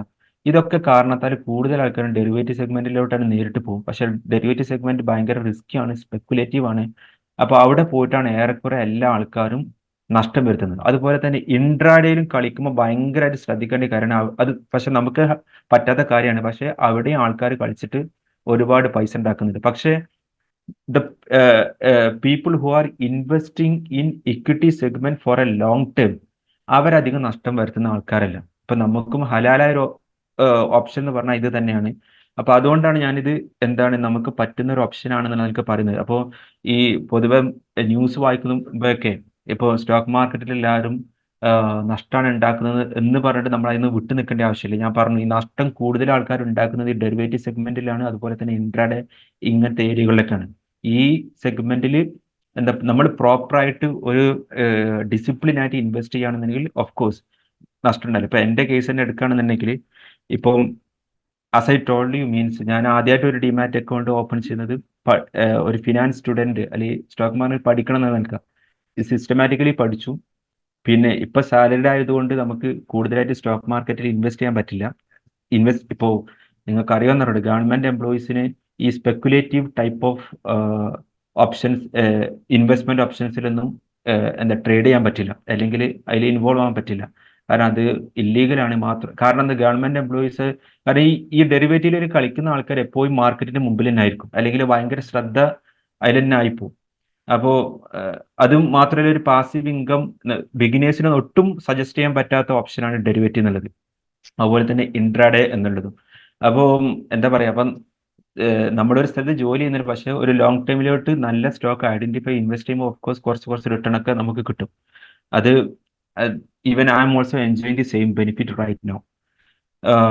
അപ്പോൾ ഇതൊക്കെയാണ് സ്റ്റോക്ക് മാർക്കറ്റിന്. ഇപ്പോൾ അതുപോലെ തന്നെ സ്റ്റോക്ക് മാർക്കറ്റ് ഇത് ഞാൻ ഓൾറെഡി പറഞ്ഞു, നമുക്ക് ഇക്വിറ്റി സെഗ്മെന്റ് ഈ ഒരു സമയത്താണ് സ്റ്റോക്ക് മാർക്കറ്റ് ഉണ്ടാവുക. അതുപോലെ തന്നെ മൺഡേ ടു ഫ്രൈഡേയിലാണ് ഉണ്ടാവുക. ആ സമയത്ത് നമുക്ക് വാങ്ങുകയും വിൽക്കുകയൊക്കെ ചെയ്യാം. അപ്പോൾ കമ്മോഡിറ്റി സെഗ്മെന്റ് എന്ന് പറഞ്ഞാൽ അത് 11-50 വരെ ഉണ്ട്, പക്ഷെ നമുക്ക് പറ്റാത്തൊരു കാര്യമാണ്.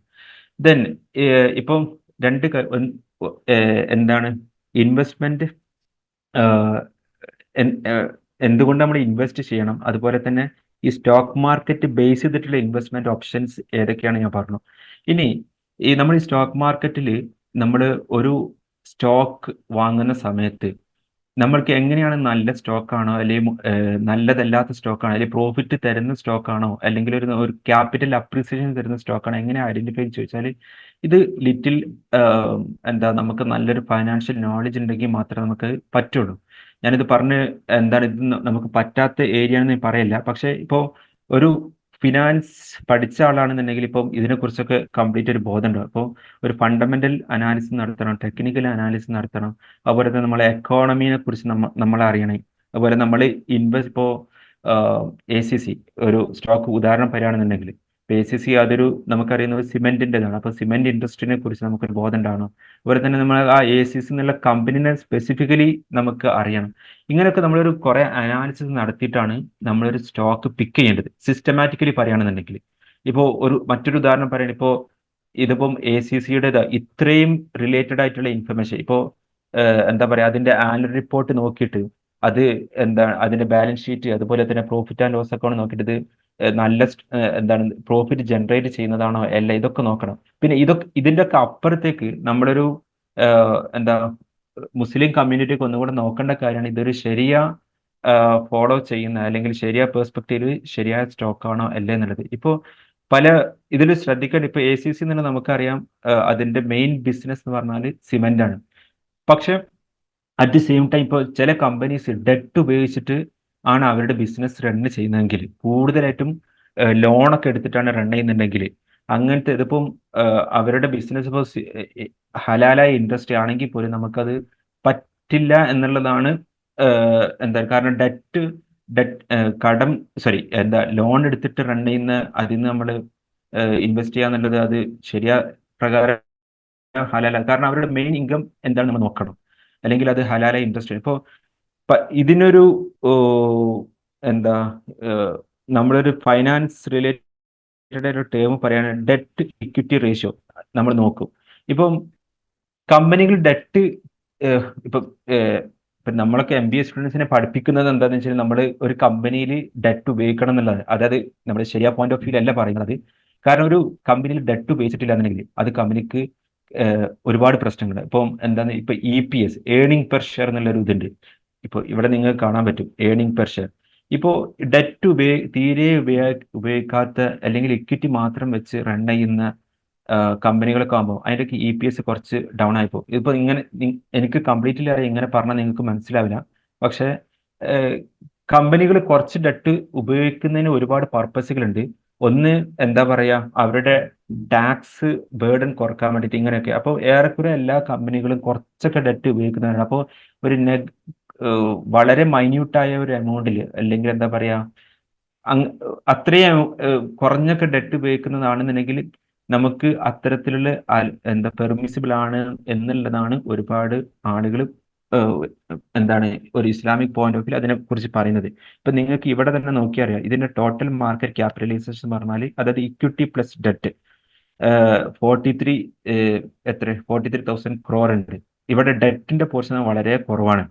അപ്പൊ അതുകൊണ്ട് ഈ ACC ലിമിറ്റഡ് ഇതെല്ലാവരും പറയുന്നത് ഒരു ശരിയ എന്നുള്ളതാണ്. എഗെയിൻ ഞാൻ പറയുന്നത്, ഇത് റിയലി ആളുകൾ ഈ ശരിയ സ്റ്റോക്ക് എന്ന് പറയുന്നത്, ഇപ്പോൾ ഒരു കമ്പനി അത് ഏത് ഇൻഡസ്ട്രിയിലെ ഇപ്പം industry which industry that belongs എന്നുള്ളതാണ്.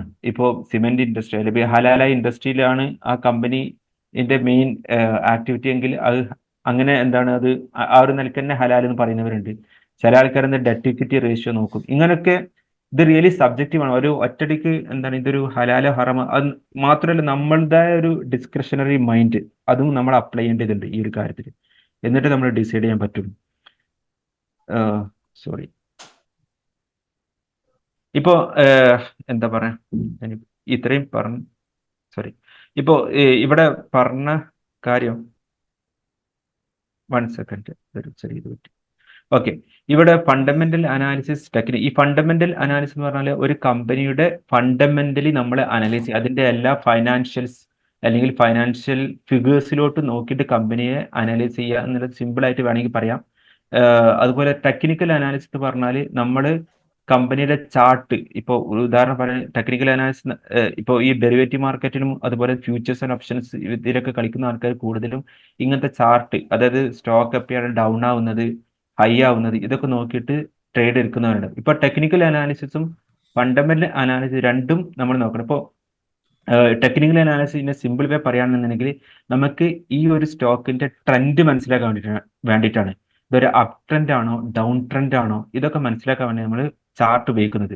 ഇപ്പോൾ ഒരു സ്റ്റോക്ക് എന്താണ് over A period of time അതിനൊരു അപ് ട്രെൻഡ് ആണെന്നുണ്ടെങ്കിൽ നമുക്ക് മനസ്സിലാക്കാം അത് ഇൻ ഫ്യൂച്ചർ ഓൾസോ അതൊരു അപ് ട്രെൻഡ് തന്നെ കീപ്പ് ചെയ്യും. പക്ഷെ ഇതൊക്കെ റിയലി എന്താണ് അൺസർട്ടൻ ആണ്. പക്ഷെ ഇൻ ബ്രീഫ് ടെക്നിക്കൽ അനാലിസിസ് ആൾക്കാർ ഉപയോഗിക്കുന്നത് അതൊരു ട്രെൻഡ് മനസ്സിലാക്കാൻ വേണ്ടിയിട്ടാണ്. ഫണ്ടമെന്റൽ അനാലിസിസ് ഉപയോഗിക്കുന്നത് ആ കമ്പനിയുടെ ബേസിക് ആയിട്ടുള്ള കാര്യങ്ങൾ മനസ്സിലാക്കാൻ വേണ്ടിയിട്ടാണ്. ഇപ്പം ഇത് രണ്ടും ഇമ്പോർട്ടൻ്റ് ആണ്. ഇപ്പോൾ ഫണ്ടമെന്റൽ അനാലിസിസ് നമ്മൾ ഉപയോഗിക്കുന്നത് ഏത് സ്റ്റോക്കാണ് വാങ്ങേണ്ടത്. ഇപ്പൊ നമ്മുടെ ഒരു ഈ ഫണ്ടമെന്റൽ അനാലിസിസ് വെച്ചിട്ട് നമുക്ക് കുറച്ച് സ്റ്റോക്സ് നമ്മൾ ഐഡന്റിഫൈ, ACC ലിമിറ്റഡ്, എന്താണ് ഏഷ്യൻ പെയിന്റ്, ഇങ്ങനെയൊക്കെ തുടങ്ങി ഒരുപാട് സ്റ്റോക്ക് നമ്മൾ ഐഡന്റിഫൈ ചെയ്തു. ഇപ്പം പക്ഷെ നമ്മൾ സ്റ്റോക്ക് ഐഡന്റിഫൈ ചെയ്തതിന് മാത്രം കാര്യമില്ല, നമ്മൾ എപ്പം വാങ്ങണം അതും നമ്മൾ എന്താണ് പറയുക, ഒറ്റടിക്ക് നമ്മൾ ഐഡന്റിഫൈ ചെയ്തിട്ട് വാങ്ങാൻ പറ്റില്ല. നമ്മൾ എന്താണെന്ന് നമ്മൾ അതിന് വാങ്ങേണ്ട ഒരു സമയമുണ്ട്. എന്താ ഇപ്പൊ ഒരു മാർക്കറ്റ് ഭയങ്കര പീക്കിൽ നിൽക്കുന്ന സമയത്ത് അല്ലെങ്കിൽ ഓവർ വാല്യൂഡ് എന്ന് പറയും ടെക്നിക്കലി പറയുകയാണെന്നുണ്ടെങ്കിൽ, ഇപ്പോൾ ഓവർ വാല്യൂഡ് ആയിട്ടുള്ള സ്റ്റോക്സ് ഒന്നും നമ്മൾ വാങ്ങിയാൽ അത് ചിലപ്പോൾ നഷ്ടം കൂടും. അപ്പോൾ എപ്പോൾ നമ്മൾ വാങ്ങണം അതിന് ഹെൽപ്പ് ചെയ്യുന്ന ഒരു ടൂളാണ് അല്ലെങ്കിൽ ഒരു അനാലിസിസ് ടെക്നിക്കൽ അനാലിസിസ്. അപ്പോൾ ഫണ്ടമെന്റൽ അനാലിസിസ്, ടെക്നിക്കൽ അനാലിസിസ് ഇതൊക്കെ വെച്ചിട്ടാണ് ആൾക്കാർ സ്റ്റോക്ക് അനലൈസ് ചെയ്ത് വാങ്ങുന്നത്. ഇത് സത്യം പറയുകയാണെന്നുണ്ടെങ്കിൽ ഇത് പുറത്തുള്ള ആൾക്കാർക്ക് ഒരു പക്ഷേ ലിറ്റിൽ ഡിഫിക്കൽട്ട് ആയിരിക്കും. അപ്പൊ ഇതിനൊക്കെ ഒരു ഷോർട്ട് കട്ടുകളുണ്ട്. ഇപ്പോ എന്താ പറയാ, ഇപ്പൊ ഫിനാൻസ് ഒരു പെട്രോസിസ് സ്കോർ എന്ന് പറഞ്ഞിട്ട് ഒരു സാധനമുണ്ട്. ഇപ്പൊ ചില ലിങ്ക് ഞാൻ ഇവിടെ ഷെയർ ചെയ്യാം. 1 സെക്കൻഡ്.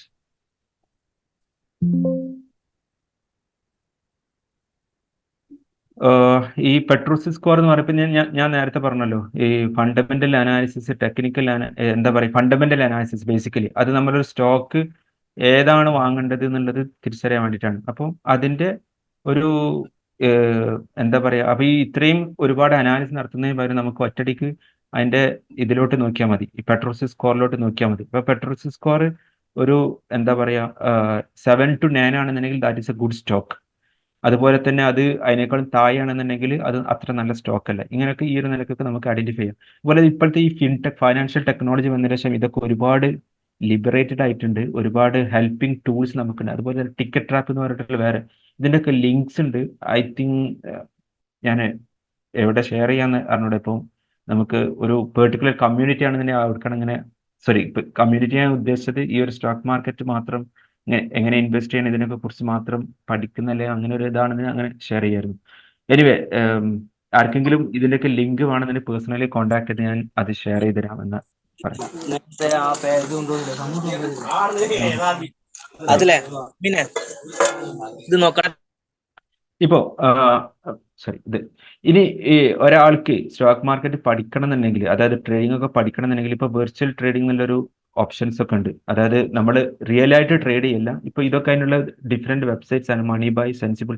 കാരണം ഇതൊക്കെ സ്റ്റോക്ക് മാർക്കറ്റിനെ കുറിച്ച് പഠിക്കാനുള്ള ഇതാണ്. അത് നമുക്ക് വെർച്വൽ ആയിട്ട് കുറച്ച് മണി തരും, ആ വെച്ചിട്ട് നമ്മൾ ട്രേഡ് ചെയ്യുക. ഇതൊക്കെ ഇപ്പൊ ഞാനിതുവരെ ഇപ്പൊ മൊത്തത്തിൽ ഞാൻ ഇതുവരെ പറഞ്ഞത് എന്താണെന്ന് വെച്ചാൽ ഇൻവെസ്റ്റ്മെന്റ് എന്താണ്, എന്തുകൊണ്ട് ഇൻവെസ്റ്റ് ചെയ്യണം, അതുപോലെ തന്നെ സ്റ്റോക്ക് മാർക്കറ്റ് ബേസ് ചെയ്തിട്ടുള്ള ഇൻവെസ്റ്റ്മെന്റ് ഓപ്ഷൻസ് എന്താണ്, ഈ 2 കാര്യങ്ങളാണ് ഞാൻ ഇതുവരെ. ഇപ്പൊ സ്റ്റോക്ക് മാർക്കറ്റ് അല്ലാണ്ട് നമുക്ക് ഇൻവെസ്റ്റ്മെന്റ് ഓപ്ഷൻ, ഇപ്പൊ സ്റ്റോക്ക് മാർക്കറ്റ് ഓൾറെഡി ഞാൻ പറഞ്ഞു എന്തൊക്കെ പെർമിസിബിൾ ആണ്, അതുപോലെ തന്നെ റെഗുലേറ്റഡ് ആണോ അല്ല, ഈ കാര്യങ്ങളൊക്കെ ഡിസ്കസ് ചെയ്തു. ഇനി ഞാൻ പറയാം, ഇപ്പോൾ നമ്മൾ കവർ ചെയ്ത രണ്ട് ഭാഗം എന്താണെന്ന് ചോദിച്ചാൽ ഈ രണ്ട് ഭാഗങ്ങളാണ് നമ്മൾ ഇതുവരെ കവർ ചെയ്തത്. അതായത് പ്രൈമറി മാർക്കറ്റ്, സെക്കൻഡറി മാർക്കറ്റ്, ഈ രണ്ട് കാര്യങ്ങൾ. ഇതല്ലാണ്ട് ഇപ്പൊ mutual fund, ETF, index fund, ഇതൊക്കെ നമുക്ക് എക്സ്പ്ലോർ ചെയ്യാൻ പറ്റുന്ന അല്ലെങ്കിൽ ഇൻവെസ്റ്റ് ചെയ്യാൻ പറ്റുന്ന ഓപ്ഷൻസ് ആണ്.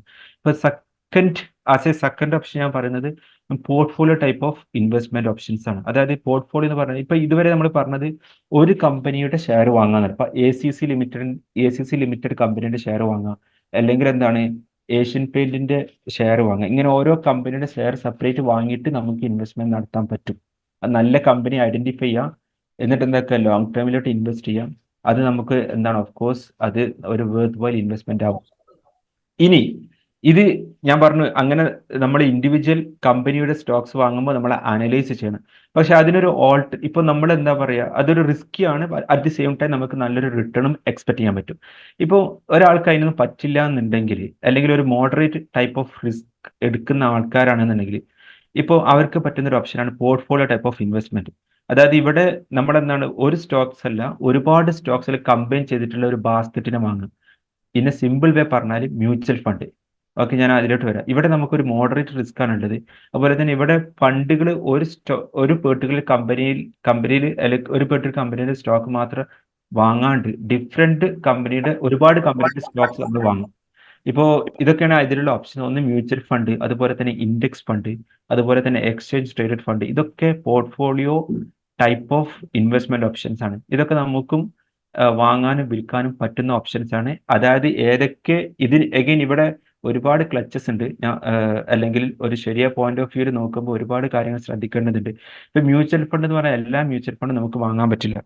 ഇപ്പോൾ ഇന്ത്യയിൽ ഇപ്പം പൊതുവെ ഒരു ശരിയ ബേസ്ഡ് മ്യൂച്വൽ ഫണ്ട് എന്ന് പറയുന്നത് ഈ രണ്ട് ഫണ്ടിനെയാണ് ഇപ്പൊ പൊതുവെ പറയുന്നത്. ടാറ്റ എത്തിക്കൽ ഫണ്ട്, അതുപോലെ തന്നെ ടോറസ് എത്തിക്കൽ ഫണ്ട്. പക്ഷെ അഗൈൻ ഈ ടോറസിൽ ആൾക്കാർ പ്രശ്നങ്ങൾ പറയുന്നുണ്ട്. കാരണം ഈ ടോറസ് അതിന്റെ ബാസ്ക്കറ്റ്, അത് ഓൾറെഡി ഞാൻ പറയും, മ്യൂച്വൽ ഫണ്ട് എന്ന് പറഞ്ഞാൽ അതിൽ ഒരുപാട് നമ്മളെ ഫണ്ട് ഒരുപാട് കമ്പനികളുടെ ഷെയറിലോട്ട് ഡൈവേഴ്സിഫൈ ചെയ്യും. അല്ലെങ്കിൽ അത് ഒരുപാട് കമ്പനി, ഇപ്പോൾ ഈ ടാറ്റ എത്തിക്കൽ മ്യൂച്വൽ ഫണ്ടിൽ 56 കമ്പനിയുടെ സ്റ്റോക്സ് ഉണ്ട്. അപ്പോൾ അവർ അത്രയായിട്ട് ഡൈവേഴ്സിഫൈ ചെയ്താണ്. അപ്പോൾ അതിലുള്ള ഏതെങ്കിലും സ്റ്റോക്സ് അപ്സ് ആൻഡ് ഡൗൺസ് പോകുകയാണെങ്കിൽ അതിനനുസരിച്ചുള്ള വേരിയേഷൻ ആയിട്ട് റിട്ടേണിലും വേരിയേഷൻ വരും. അപ്പം ടാറ്റ എത്തിക്കൽ ഫണ്ട് പൊതുവെ എന്താണ് അതിന്റെ അണ്ടർലൈങ് അല്ലെങ്കിൽ അതിന്റെ ഡൈവേഴ്സിഫൈ ചെയ്തിട്ടുള്ള 56 സ്റ്റോക്കുകളും ഒരു ശരിയാ ബേസ് ചെയ്തിട്ടുള്ള സ്റ്റോക്കാണെന്ന് പറയപ്പെടുന്നു. Again we have to check. നമ്മളൊരു ഇതിലൊക്കെ സൂക്ഷ്മത പുലർത്തുന്ന ആളുകളാകുമ്പോൾ ഇതൊക്കെ പ്യൂർലി ഡിപ്പെൻഡ് ആണ്. ഇപ്പൊ നന്നായി സൂക്ഷ്മത പുലർത്തുന്ന ആളുകൾ ഇതൊക്കെ നന്നായി നോക്കും. ഇപ്പൊ ഞാൻ നേരത്തെ പറഞ്ഞ ഡെറ്റ് ഇക്വിറ്റി റേഷ്യോ ഒക്കെ നന്നായി നോക്കിയിട്ടേ ചെയ്യുള്ളൂ. ഇപ്പൊ ചില ആൾക്കാരെന്താണ് ഞാൻ നേരത്തെ പറഞ്ഞ പോലെ ഇത് ഏത് ഇൻഡസ്ട്രി, ഇപ്പം ഫാർമസ്യൂട്ടിക്കൽ നമുക്ക് ഹലാലായ ഒരു ഓപ്ഷനാണ്. ഫാർമസ്യൂട്ടിക്കൽ ഇൻഡസ്ട്രിയിലെ കമ്പനിയാണോ മാത്രം നോക്കുള്ളൂ. അതൊക്കെ ഓരോരുത്തരെ സൂക്ഷ്മതയും അല്ലെങ്കിൽ ഇതിലൊരു എന്താ പറയുക, നമുക്ക് നമ്മളെ ഫിഖ് കാര്യങ്ങളോടുള്ള ഒരു എംബ്രേസിങ്ങും അതിനനുസരിച്ച് ഡിപ്പെൻഡ് ചെയ്യും.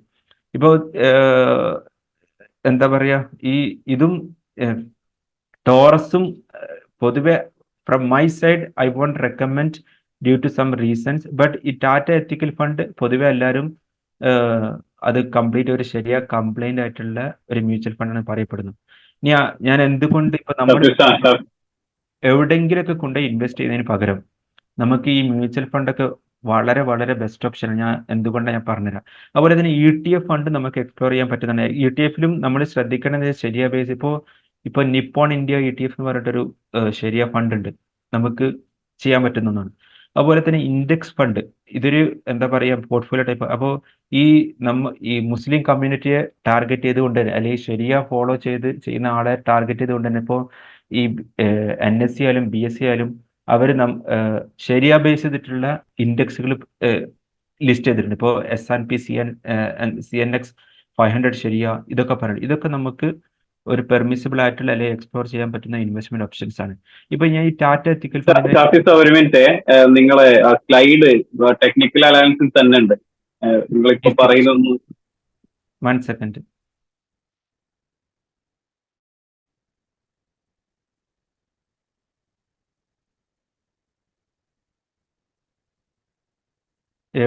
ഇപ്പൊ സ്ലൈഡ് ഷെയർ ആയിട്ടുണ്ടോ?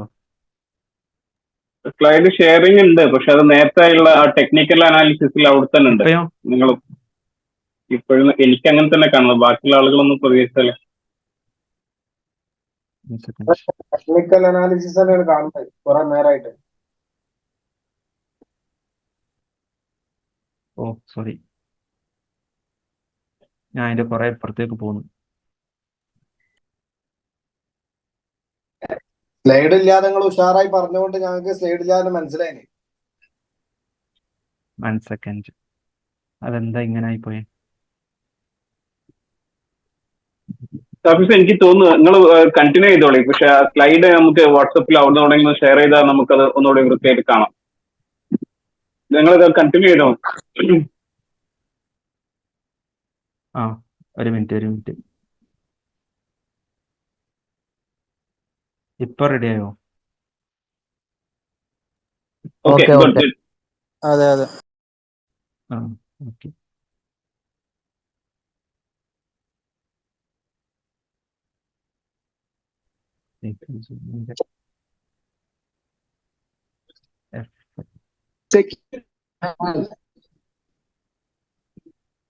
സൗണ്ട് ഇല്ലല്ലോ. 1 സെക്കൻഡ്, ഞാൻ ചെറിയൊരു ഇതിന്റെ ഇടയ്ക്ക് ആരൊക്കെയോ ഇത് ഷെയർ ആവുന്നുണ്ടോ? ഈ ലൈൻസ് ഒക്കെ എങ്ങനെ വരുന്നത് എനിക്ക് അറിഞ്ഞൂടാ. ഓക്കെ, ഞാനിത് ഇതൊക്കെ ടെക്നിക്കൽ ഇതാണോ നിങ്ങൾ കണ്ടിരുന്നത് ഇതുവരെ? ഇതാണ് കണ്ടത്.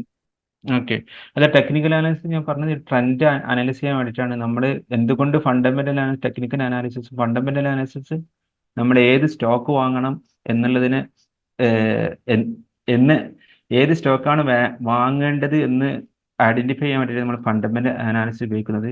അതുപോലെ തന്നെ ആ സ്റ്റോക്ക് ഇതുണ്ടല്ലോ, നിങ്ങൾ പറഞ്ഞതൊക്കെ ക്ലിയർ ആണ്. നിങ്ങൾ ഇതൊക്കെ നമ്മൾ കണ്ടില്ല, ഇതൊക്കെ നിങ്ങൾ ഇപ്പോ ഷെയർ ചെയ്തൊന്നും നമ്മൾ കണ്ടില്ല എന്നുള്ള ഇതാണ് നമ്മൾ പറഞ്ഞത്. ഇപ്പോൾ ഞാൻ ഇവിടുന്ന് ഒന്ന് പറയാം. നമുക്ക് ഇപ്പൊ ഇതുവരെ അതായത് ഇതിന്റെ മുമ്പ് വരെ ഞാൻ പറഞ്ഞത് ഈ പ്രൈമറി മാർക്കറ്റിലും സെക്കൻഡറി മാർക്കറ്റിലും നമുക്ക് എന്തൊക്കെ ഓപ്ഷൻസ് ആണ് പറ്റുക എന്നുള്ളത്, ഇൻവെസ്റ്റ് ചെയ്യാൻ പറ്റുന്ന ഓപ്ഷൻസ് ഏതൊക്കെ പറ്റുക എന്നുള്ളത് ഞാൻ ഇതുവരെ പറഞ്ഞത്. ഇനി അത് അപ്പാർട്ട് ഫ്രം ദാറ്റ്, ഇത് കൂടാണ്ട് ഇപ്പൊ mutual fund, ETF, index fund ഇങ്ങനെയൊക്കെ തുടങ്ങിയ ഒരുപാട് ഓപ്ഷൻസ് ഉണ്ട്. അത് നമുക്ക് പെർമിസിബിൾ ആയിട്ടുള്ളതാണ്, അല്ലെങ്കിൽ എക്സ്പ്ലോർ ചെയ്യാൻ പറ്റുന്നതാണ്. ഇപ്പൊ ഈ പോർട്ട്ഫോളിയോ ടൈപ്പ് ഓഫ് ഫണ്ട് എന്ന് പറഞ്ഞാൽ നമുക്ക് എന്താണ് അവിടെ റിസ്ക് ഡൈവേഴ്സിഫൈ ചെയ്യുക എന്നുള്ളത് എനിക്കാണ്. അതായത് ഇപ്പോൾ പോർട്ട്ഫോളിയോ ഫണ്ട് എന്ന് പറഞ്ഞാൽ ഒന്നിപ്പോൾ മ്യൂച്വൽ ഫണ്ട്, ഇൻഡെക്സ് ഫണ്ട്, അതുപോലെ തന്നെ എക്സ്ചേഞ്ച് ട്രേഡഡ് ഫണ്ട്, ഇതൊക്കെ ഒരു പോർട്ട്ഫോളിയോ ടൈപ്പ്. അതായത് ഇതൊക്കെ ഒരു സ്റ്റോക്ക് അല്ല, മൾട്ടിപ്പിൾ സ്റ്റോക്സ് ഇതിന്റെ കീഴിലുണ്ടാവും. ഇപ്പോൾ അതിന്റെ ഒക്കെ ഒരു ഉദാഹരണം പറയാം. ഇപ്പൊ മ്യൂച്വൽ ഫണ്ട് എന്ന് പറഞ്ഞാൽ ഇപ്പോൾ ടാറ്റ എത്തിക്കൽ ഫണ്ട്. ഇപ്പൊ പൊതുവെ ഇന്ത്യയിൽ ഇപ്പം പറയപ്പെടുന്ന ഒരു ശരിയ ബേസ് മ്യൂച്വൽ ഫണ്ടുകൾ എന്ന് പറഞ്ഞാൽ ഒന്ന് ടാറ്റ എത്തിക്കൽ ഫണ്ട്, അതുപോലെ തന്നെ ടോറസ് ആണ്. ഇപ്പൊ ടോറസിന്റെ കീഴിൽ അഗെയിൻ പ്രശ്നങ്ങൾ ഉണ്ടെന്ന് പറയപ്പെടുന്നത്, അള്ളാഹു ആലം. അത് നമ്മളെ സൂക്ഷ്മതക്ക് അനുസരിച്ച് നമ്മൾ കൂടുതൽ അനലൈസ് ചെയ്തിട്ട് അല്ലെങ്കിൽ നല്ലൊരു എക്സ്പെർട്ടിനെ കണ്ടിട്ട് ഡിസൈഡ് ചെയ്യേണ്ട കാര്യമാണ്. ടാറ്റ എത്തിക്കൽ ഫണ്ട് ഏറെക്കുറെ എല്ലാവരും പറയുന്നത്, അത് ഏറെക്കുറെ എന്നല്ല എല്ലാവരും പറയുന്നത് എന്താണെന്ന് വെച്ചാൽ അത് ഹലാലായ, കാരണം മ്യൂച്വൽ ഫണ്ട് ഞാൻ പറഞ്ഞു അതിൽ ഒരുപാട് കമ്പനിയുടെ സ്റ്റോക്സ് ഉണ്ട്. ഇപ്പൊ ടാറ്റ എത്തിക്കൽ ഫണ്ടിൽ 56 കമ്പനിയുടെ സ്റ്റോക്സ് ഉണ്ട്. അങ്ങനത്തെ ഒരു ബാസ്ക്കറ്റാണ് അവർ പ്രിപ്പയർ ചെയ്തത്. അപ്പോൾ ഈ 56 കമ്പനികളും ഒരു ശരിയ ഫോളോ ചെയ്യുന്ന കമ്പനികളാണ്, അല്ലെങ്കിൽ ആ ഒരു നിലയ്ക്ക് ബിസിനസ് നടത്തുന്ന കമ്പനികൾ. അങ്ങനെയാണ് ഈ ടാറ്റ എത്തിക്കൽ ഫണ്ട് അവരുടെ പോർട്ട്ഫോളിയോ ഉണ്ടാക്കിയെടുത്തത്. അതുപോലെ തന്നെ ETF ഫണ്ടിൽ എന്താ പറയാ, നിപ്പോൺ ഇന്ത്യ ETF ശരിയ എന്ന് പറഞ്ഞിട്ടുള്ളൊരു സ്റ്റോക്ക് അതും ഉണ്ട്. അതുപോലെ തന്നെ ഇൻഡെക്സ് ഫണ്ടിൽ ഇപ്പം NSE, BSE ഇവരെന്താണ് എസ്പെഷ്യലി മുസ്ലിം കമ്മ്യൂണിറ്റി അല്ലെങ്കിൽ ശരിയ ഫോളോ ചെയ്യുന്ന ടാർഗറ്റ് ചെയ്തുകൊണ്ട് ഇൻഡെക്സ് ഫണ്ട് ഉണ്ടാക്കിയിട്ടുണ്ട്. ഇതൊക്കെയാണ് അതിന്റെ ഒരു ഉദാഹരണം. ഇപ്പോ ടാറ്റ എത്തിക്കൽ ഫണ്ട് ഇപ്പൊ നിങ്ങൾക്ക് ഇവിടെ നോക്കിയാൽ കാണാൻ പറ്റും. ഈ കുറെ റെഡ് ലൈൻസ് വന്നിട്ടുണ്ട്. ഇത് എങ്ങനെ വന്നു എന്നുള്ളത് എനിക്ക് അറിഞ്ഞൂടെ. ഞാൻ ഇവിടുന്ന് വായിക്കുകയാണെങ്കിൽ പിന്നെ അഗൈൻ ടൈം വേസ്റ്റ് ആവും. ഇപ്പൊ ഈ ടാറ്റ എത്തിക്കൽ ഫണ്ടിന്റെ ഒരു ഉദാഹരണം പറയുകയാണെന്നുണ്ടെങ്കിൽ ഇപ്പൊ ഇതിന്റെ CAGR നിങ്ങൾക്ക് നോക്കിയാൽ കാണാൻ പറ്റും. 21.66% ആണ് ഒരു 3 ഇയേഴ്സിൽ അവർ റിട്ടേൺ തരുന്നത്. ഞാൻ പറഞ്ഞ ഈ റിട്ടേൺ ഫിക്സഡ് അല്ല, ഇത് വാരി ചെയ്യും പിന്നെ ഈ 56 സ്റ്റോക്സും വാരി ചെയ്യുന്നതനുസരിച്ച് ഇത് വരും. അപ്പോൾ നമ്മളിപ്പോൾ നാട്ടിലൊക്കെ അവൈലബിൾ ആയിട്ടുള്ള ഒരു ഓപ്ഷൻസ് നോക്കുകയാണെന്നുണ്ടെങ്കിൽ ഇത്രയും ഒരു 21% റിട്ടേൺ കിട്ടുന്ന ഓപ്ഷൻസ് ഉണ്ടോ വെച്ചാൽ വളരെ റെയർ ആണ്. മാത്രമല്ല ഇത് മ്യൂച്വൽ ഫണ്ട് എന്ന് പറഞ്ഞാൽ ഹൈലി റെഗുലേറ്റഡ് ആണ്. അപ്പൊ ഇത് ഇപ്പോൾ എഗെയിൻ നമുക്കുള്ളൊരു ഫർദർ ഇതെന്താ, ഇപ്പം ഇവിടെ നമുക്ക് SIP ചെയ്യുകയാണെങ്കിൽ നമുക്ക് 100 രൂപ വെച്ച് SIP സ്റ്റാർട്ട് ചെയ്യാൻ പറ്റും. അതുപോലെ തന്നെ ലംസം എമൗണ്ട് ആണ് നമ്മൾ കൊടുക്കുന്നതെങ്കിൽ, ലംസം എന്ന് പറഞ്ഞാൽ ഒറ്റടിക്ക് ഇൻവെസ്റ്റ് ചെയ്യാം. ഒറ്റടിക്ക് ഇൻവെസ്റ്റ് ചെയ്യുന്ന ഒരു സിംഗിൾ ടൈം. അപ്പോൾ മിനിമം നമ്മൾ SIP അല്ല, ഒരു ടൈമിലാണ് ഇൻവെസ്റ്റ് ചെയ്യുന്നതെങ്കിൽ നമുക്കൊരു മിനിമം 5,000 വേണ്ടി വരും. അപ്പോൾ ഇങ്ങനത്തെ ഒരുപാട് സ്റ്റോക്ക് മാർക്കറ്റ് ഓപ്ഷൻസ് ഉണ്ട്. ഈവൻ സ്റ്റോക്ക് മാർക്കറ്റിൽ മാത്രമല്ല, മ്യൂച്വൽ ഫണ്ടിൽ ഓപ്ഷൻസ് ഉണ്ട്. അപ്പം നമ്മൾ നാട്ടിലുള്ള ഏതൊക്കെയോ റെഗുലേറ്റഡ് അല്ലാത്ത അവിടെ ഇവിടെ ഇൻവെസ്റ്റ് ചെയ്യുന്നതിനേക്കാൾ എത്രയോ ബെറ്റർ ഓപ്ഷനാണ് ഇങ്ങനത്തെ ഓരോ കാര്യങ്ങൾ എക്സ്പ്ലോർ ചെയ്തിട്ട് ഇൻവെസ്റ്റ് ചെയ്യുക എന്നുള്ളത് ഞാൻ പറഞ്ഞു വരുന്നതിൻ്റെ ആകത്തുക. ഇപ്പോൾ അതുപോലെ തന്നെ ഇൻഡെക്സ് ഫണ്ട് നമുക്ക് പറ്റുന്ന ഒന്നാണ് ഈ പറഞ്ഞത്. ഇപ്പോൾ ഇൻഡെക്സ് ഇവിടെ CAGR എന്ന് പറഞ്ഞാൽ compounded annual growth rate, simple way പറയുകയാണെങ്കിൽ റിട്ടേൺ അത്രേ. ഇപ്പൊ ഈ ഒരു നിഫ്റ്റി ഈ ശരിയ ഫണ്ടിന്റെ റിട്ടേൺ നോക്കുകയാണെന്നുണ്ടെങ്കിൽ 23% റിട്ടേൺ തരുന്നുണ്ട്. അതുപോലെ തന്നെ ടോറസ് 18% റിട്ടേൺ തരുന്നുണ്ട്. ഇതൊക്കെ എന്ന് പറഞ്ഞാൽ നല്ല റിട്ടേൺ തരുന്ന ശരിയ ബേസ് ചെയ്തിട്ടുള്ള ഒരുപാട് ഓപ്ഷൻസ് ആണ്. അപ്പൊ നമ്മൾ എവിടെയെങ്കിലുമൊക്കെ ഇൻവെസ്റ്റ് ചെയ്യുന്നതിനേക്കാളും നല്ലത് ഇത്തരത്തിലുള്ള കാര്യങ്ങൾ എക്സ്പ്ലോർ ചെയ്തിട്ട് അവിടെ ഇൻവെസ്റ്റ് ചെയ്യുക എന്നുള്ളതാണ് എപ്പോഴും നല്ലത്. അതുപോലെ തന്നെ ഞാൻ ഓൾറെഡി പറഞ്ഞു, നമുക്ക് സ്റ്റോക്ക് മാർക്കറ്റിൽ ഇൻവെസ്റ്റ് ചെയ്യണമെങ്കിൽ ഡിമാറ്റ് അക്കൗണ്ട് ഓപ്പൺ ചെയ്യണം. അതുപോലെ തന്നെ നമുക്ക് ഡിമാറ്റ് അക്കൗണ്ട് വെച്ചിട്ട് നമുക്ക് മ്യൂച്വൽ ഫണ്ടിൽ ഇൻവെസ്റ്റ് ചെയ്യാൻ പറ്റും. അതല്ലാണ്ടേയും നമുക്ക് ചെയ്യാൻ പറ്റും. പക്ഷെ എല്ലാത്തിനും പാൻ കാർഡ് നിർബന്ധമാണ്. ഇപ്പോൾ ഇന്ത്യയിൽ ഇപ്പോൾ 44 മ്യൂച്വൽ ഫണ്ട് കമ്പനീസ് ആണ് ഉള്ളത്, അസറ്റ് മാനേജ്മെന്റ് കമ്പനീസ് എന്ന് പറയും. അപ്പോൾ അതിൽ നമുക്ക് നേരിട്ടും ഡിമാറ്റ് അക്കൗണ്ട് ഇല്ലാണ്ടേയും നമുക്ക് ഇൻവെസ്റ്റ് ചെയ്യാൻ പറ്റും. പക്ഷെ എന്നാലും പാൻ കാർഡ് കാര്യങ്ങളൊക്കെ ഉണ്ടാവണം, എന്നാലേ നമുക്ക് ചെയ്യാൻ പറ്റുള്ളൂ. അതുപോലെ തന്നെ വേറെ ETF തന്നെ വേറൊരു അടിപൊളി ഓപ്ഷനാണ് സ്മോൾ കേസ് എന്ന് പറയും. ഈ സ്മോൾ കേസ് എന്ന് പറഞ്ഞാൽ ഇതും ഒരു IIT ഖടഗ്പൂരിലുള്ള 3 ആൾക്കാരുണ്ടാക്കിയത്. പക്ഷെ ഇന്നിപ്പോൾ ഒരുപാട് ആൾക്കാർ ഈ ഒരു സ്മോൾ കേസ് എന്ന് പറയുന്ന ETF ഇൻവെസ്റ്റ് ചെയ്യുന്നുണ്ട്. ഇതൊക്കെ നമുക്ക് ഞാനൊരു ഓപ്ഷൻസ് പരിചയപ്പെടുത്തുന്നുള്ളൂ.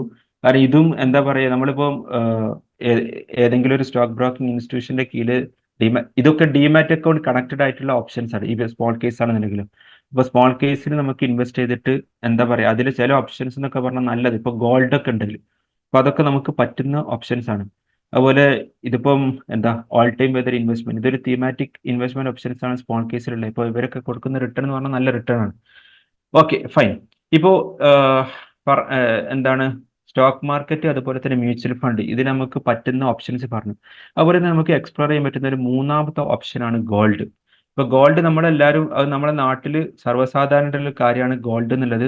പല ആളുകളും ഗോൾഡിൽ ഇൻവെസ്റ്റ് ചെയ്യുന്നുണ്ട്. പക്ഷെ നമ്മൾ ചെയ്യുന്ന ഇൻവെസ്റ്റ്മെന്റ് എന്ന് പറഞ്ഞാൽ ഫിസിക്കൽ ഗോൾഡിലാണ്. നമ്മൾ ജ്വല്ലറി പോയിട്ട് സാധനം വാങ്ങും, അല്ലെങ്കിൽ ഗോൾഡ് കോയിൻ വാങ്ങും, അങ്ങനെയാണ്. ഇപ്പൊ ഗോൾഡിന്റെ ഒരു ഓവറോൾ ഹൈക്ക് നോക്കുകയാണ്. ഇപ്പൊ ലാസ്റ്റ് 5 years നമുക്ക് കാണാൻ പറ്റും. ഇപ്പൊ പെർ ഗ്രാം ഒരു സമയത്ത് 3,000 ഉണ്ടായിരുന്നു, ഇപ്പൊ 5,500 വരെ എത്തി. ഇപ്പൊ ഈ ഗോൾഡില് നമുക്ക് ഒരുപാട് ഇൻവെസ്റ്റ്മെന്റ് ഓപ്ഷൻസ് ഗോൾഡിലുണ്ട്. ഇപ്പൊ നമ്മൾ ചെയ്യുന്നത് സർവ്വസാധാരണ കാണപ്പെടുന്നത് ഫിസിക്കൽ ഗോൾഡ് ആണ്. പക്ഷെ ഫിസിക്കൽ ഗോൾഡിന്റെ പ്രശ്നം എന്താണെന്ന് വെച്ചാൽ ഇപ്പൊ നമുക്ക് അതെന്താക്കണം, നമ്മളെ വീട്ടിലോ അല്ലെങ്കിൽ എവിടെയൊക്കെ സൂക്ഷിച്ചു വെക്കണം. പക്ഷെ ഈ ഗോൾഡ് സൂക്ഷിക്കുക എന്ന് പറഞ്ഞാൽ അതും ഒരു റിസ്കി ഫാക്ടറാണ്. അതുകൊണ്ട് തന്നെ ഡിജിറ്റൽ ഗോൾഡ് എന്നുള്ളൊരു ഓപ്ഷൻ ഉണ്ട്. ഇപ്പൊ Paytm അല്ലെങ്കിൽ ഫോൺ പേയിലൊക്കെ നിങ്ങൾക്ക് കാണാൻ പറ്റും ഡിജിറ്റൽ ഗോൾഡ്. ഡിജിറ്റൽ ഗോൾഡും നമുക്ക് വാങ്ങാൻ പറ്റുന്ന ഒരു പെർമിസീവായ ഓപ്ഷനാണ്. മാത്രമല്ല അത് 99% പ്യൂരിറ്റി തരുന്നുണ്ട്. അതുപോലെ തന്നെ അതും നല്ലൊരു റിട്ടേൺ തരുന്ന ഡിജിറ്റൽ ഗോൾഡ് ഓപ്ഷൻസ്, അത് നമുക്ക് ചെയ്യാൻ പറ്റുന്നതാണ്.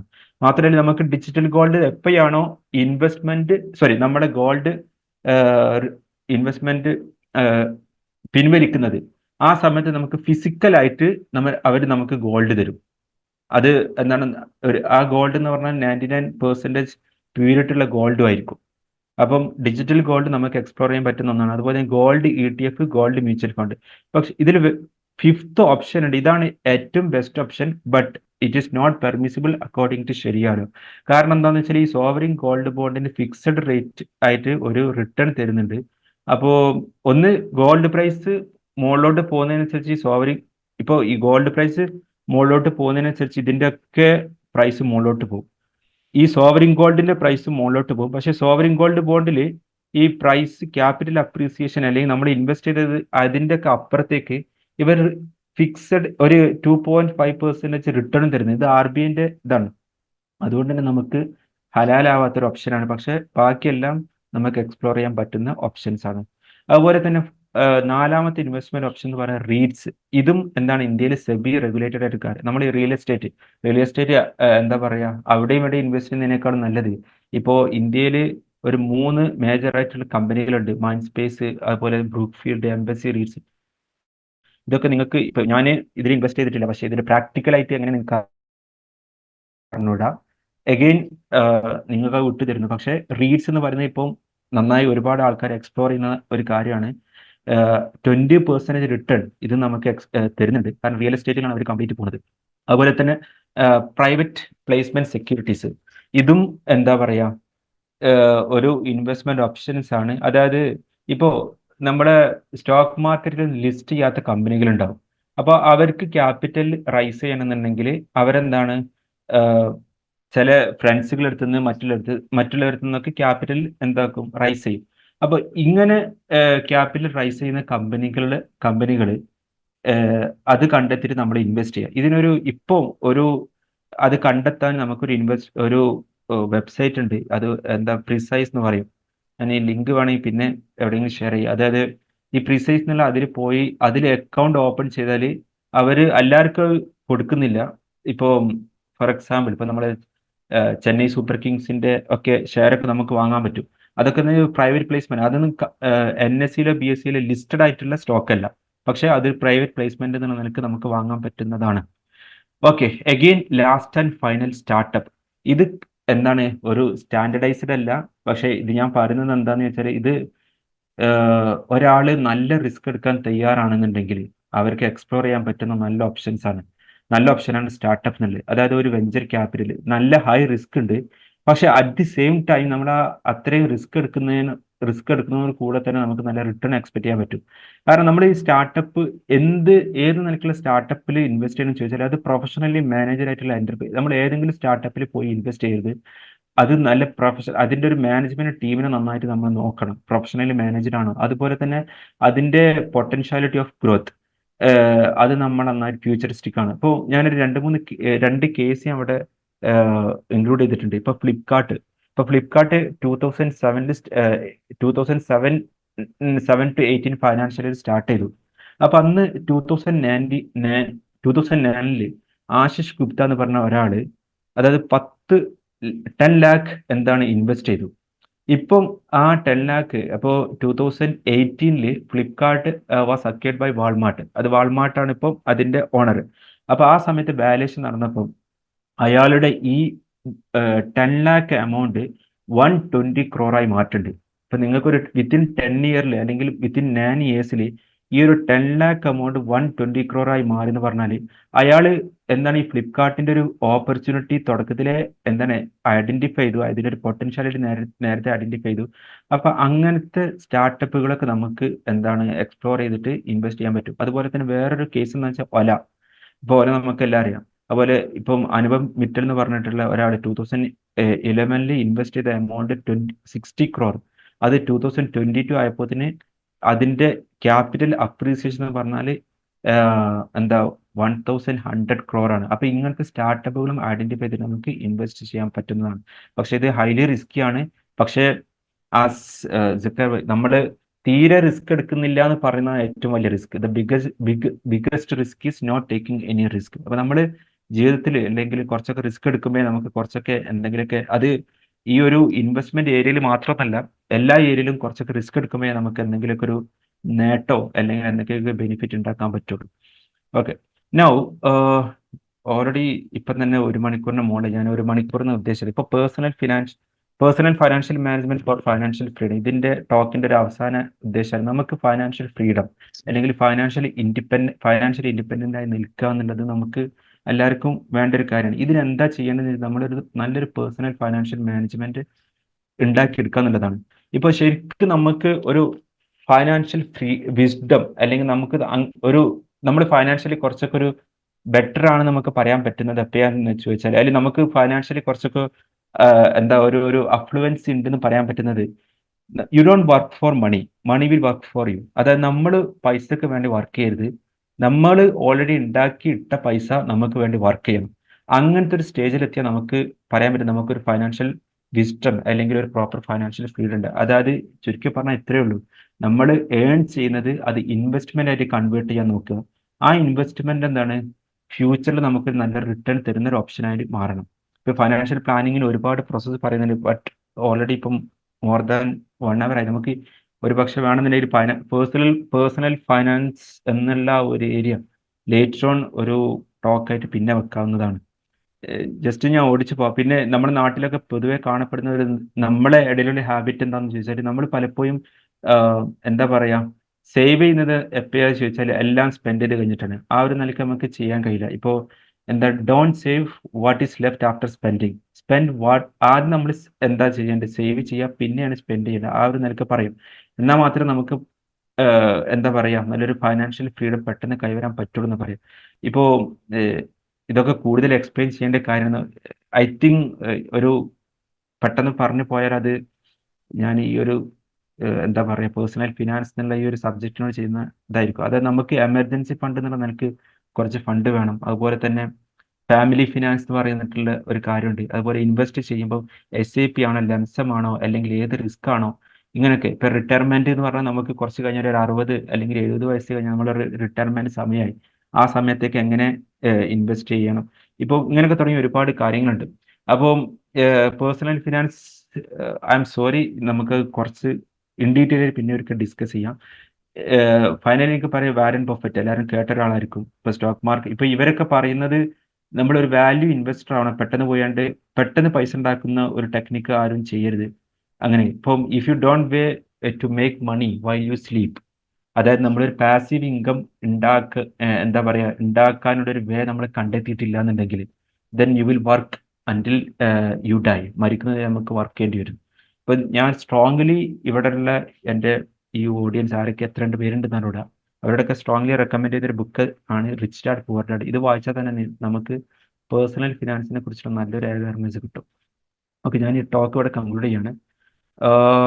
Okay, that's all from my side. Something നിങ്ങൾക്ക് കിട്ടിയെന്ന് വിചാരിക്കുന്നു.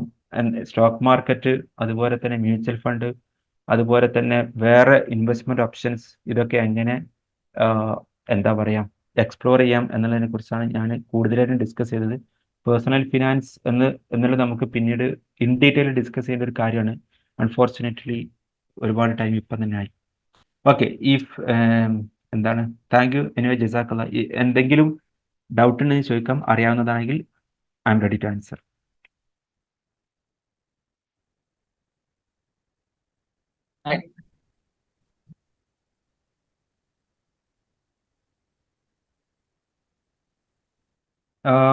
ഡൗട്ട് ഇല്ലാന്നുണ്ടെങ്കിൽ നമ്പർ തരുമോ? എൻ്റെ നമ്പറോ? 1 സെക്കൻഡ്, ഞാൻ ചാറ്റിൽ ന്യൂറാനി ഗ്രൂപ്പിലുണ്ട്.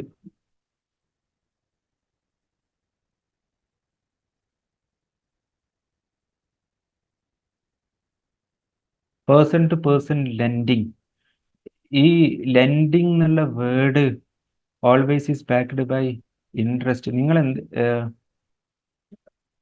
എനിക്കൊന്ന് എക്സ്പ്ലെയിൻ ചെയ്തു തരണോ, നിങ്ങൾ ഈ ലെൻഡിങ് കൊണ്ട് എന്താണ് ഉദ്ദേശിച്ചത്? നമ്മൾ ഇപ്പൊ കൊമേഴ്സ്യൽ ബാങ്കിന്റെ മേജർ ഫംഗ്ഷൻ എന്താണെന്ന് വെച്ചാൽ accepting the deposit and lending the loan എന്ന് പറയും. ഇപ്പൊ അവിടെ ഈ ലെൻഡിങ് ദി ലോൺ എന്ന് പറയുമ്പോൾ എന്താണ്, പക്ഷേ നിങ്ങൾ ഉദ്ദേശിച്ചത് ഇത്രയായിരിക്കും, കടം കൊടുക്കാൻ പറ്റുമെന്നാണ് ഉദ്ദേശിച്ചത്?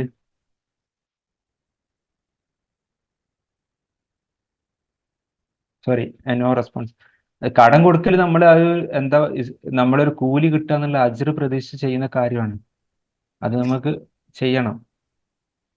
പക്ഷേ വേറൊരു കാര്യം എന്താണെന്ന് വെച്ചാൽ, ഇപ്പം ഞാൻ നേരത്തെ പറഞ്ഞു, നമ്മൾ ഒരാൾക്ക് കടം കൊടുത്തു 1 വർഷത്തേക്ക്, പക്ഷെ നമുക്ക് എന്താണ്, ഒന്നും എക്സ്ട്രാ റിട്ടേൺ നമ്മൾ പ്രതീക്ഷിക്കാൻ പറ്റില്ല. പക്ഷെ ഞാൻ ഓൾറെഡി പറഞ്ഞു, നമ്മളൊരു എവിടെയാണെന്നുണ്ടെങ്കിലും നമ്മുടെ മണി ഗ്രോ ചെയ്യാന്ന് പറയുകയാണെന്നുണ്ടെങ്കിൽ അത് നമുക്കൊരു മോർ ദാൻ ഇൻഫ്ലേഷൻ റേറ്റിന്റെ മുകളിൽ ഒരു റിട്ടേൺ കിട്ടുമ്പോഴാണ് നമുക്ക് ആ മണി ഗ്രോ ചെയ്യാന്ന് പറയാം.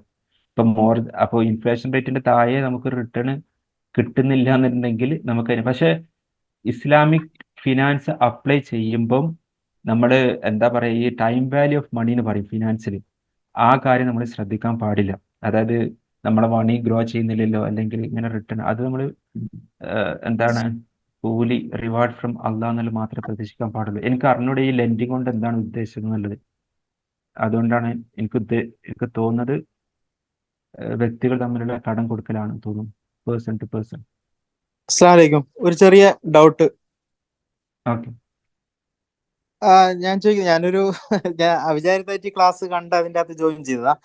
പിന്നെ ഇപ്പൊ ഞാനൊരു ഡിമാറ്റ് അക്കൗണ്ടിൽ എടുത്ത് വെച്ചിട്ട് കുറച്ചായി. പിന്നെ അതിൻ്റെ അകത്തൊന്നും സ്റ്റാർട്ട് ചെയ്തിട്ടൊന്നുമില്ല. അപ്പൊ ഇതിപ്പോ നിങ്ങളെ ക്ലാസ് കേട്ടപ്പോ ഇൻഷാല്ലാ ഒരു മോട്ടിവേഷൻ വന്നു. ഇപ്പൊ നോർമലി ഞാൻ ഇതുമായിട്ട് ബന്ധപ്പെട്ട പല ആളുകളും കേട്ടത്, അവർക്ക് ഇപ്പൊ കുറച്ച് ആളുകൾ കൂടി ഒരു ഗ്രൂപ്പ് ഉണ്ടാവും. ആ ഗ്രൂപ്പിൽ അവരെന്ത് ചെയ്യും പറഞ്ഞു കഴിഞ്ഞാൽ അവർ പറയും പിന്നെ സ്റ്റോക്ക് ഇപ്പൊ ഫോർ വാങ്ങാം. എക്സാമ്പിൾ വോഡാഫോണ്, പിന്നെ ഇന്ത്യ, അവര് ഇപ്പൊ കുറച്ച് പിന്നെ എമിറേറ്റ്സിലെ ഒരു എനിക്ക് ക്വസ്റ്റ്യൻ മനസ്സിലായി. അതായത് നമ്മൾ ചില ആൾക്കാർ സ്റ്റോക്ക് സജസ്റ്റ് ചെയ്യും, ആ സ്റ്റോക്ക് വാങ്ങാൻ പറ്റുമോ എന്നുള്ളതാണ്.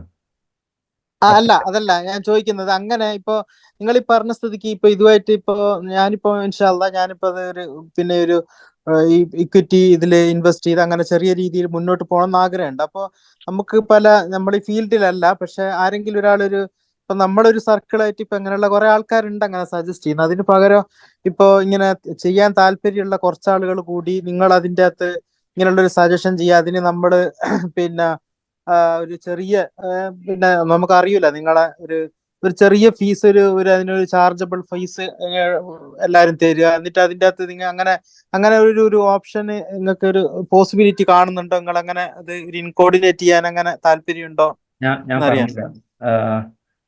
ഇപ്പൊ ഞാൻ നേരത്തെ പറഞ്ഞു, നമ്മളൊരു സ്റ്റോക്ക് ഐഡന്റിഫൈ ചെയ്യുമ്പോൾ നമ്മൾ ഫണ്ടമെന്റൽ അനാലിസിസ്, ആ സ്റ്റോക്കിന്റെ ഇൻട്രിൻസിക് വാല്യൂ കണ്ടെത്താനുള്ള അനാലിസിസ് നടത്തണം. അതുപോലെ തന്നെ എപ്പോഴാണ് വാങ്ങേണ്ടത് എന്ന് തിരിച്ചറിയാൻ ടെക്നിക്കൽ അനാലിസിസ് നടത്തണം. ഇതൊക്കെ നമ്മളിങ്ങനെ കുറെ തിയറി പഠിച്ചിട്ട് നമ്മൾ സ്റ്റോക്ക് മാർക്കറ്റിൽ കയറിയാലും ആൾക്കാർ പിന്നെ ലോസ് ഉണ്ടാക്കുന്നത്.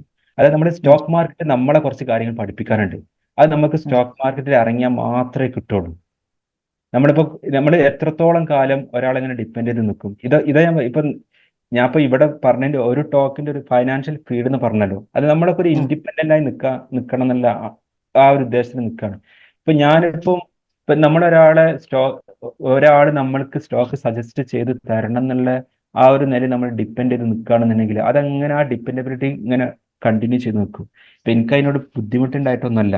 ഇപ്പൊ ഞാൻ ഒരു പെർ ഡേ ഞാൻ എല്ലാ ദിവസവും വാങ്ങി വിൽക്കുകയും ചെയ്യുന്ന ആളാണ്. ഇപ്പം ഓഫ്കോഴ്സ് അങ്ങനെ എനിക്ക് ചെയ്യാൻ പറ്റും എന്നുള്ളതും, ഇപ്പൊ ഞാനൊരു സാലറിഡ് ആയിട്ടുള്ള അല്ലെങ്കിൽ യൂണിവേഴ്സിറ്റി വർക്ക് ചെയ്യുന്ന ആളാകുമ്പോൾ ഓൾറെഡി ഞാൻ പറഞ്ഞു, ഗവൺമെന്റ് എംപ്ലോയീസ് ഒന്നും ഇപ്പം സ്പെക്കുലേറ്റീവ് ടൈപ്പിലോ അല്ലെങ്കിൽ ഇൻട്രാഡേയിലൊന്നും ഇൻവെസ്റ്റ് ചെയ്യാൻ പറ്റില്ല എന്നുള്ളത്.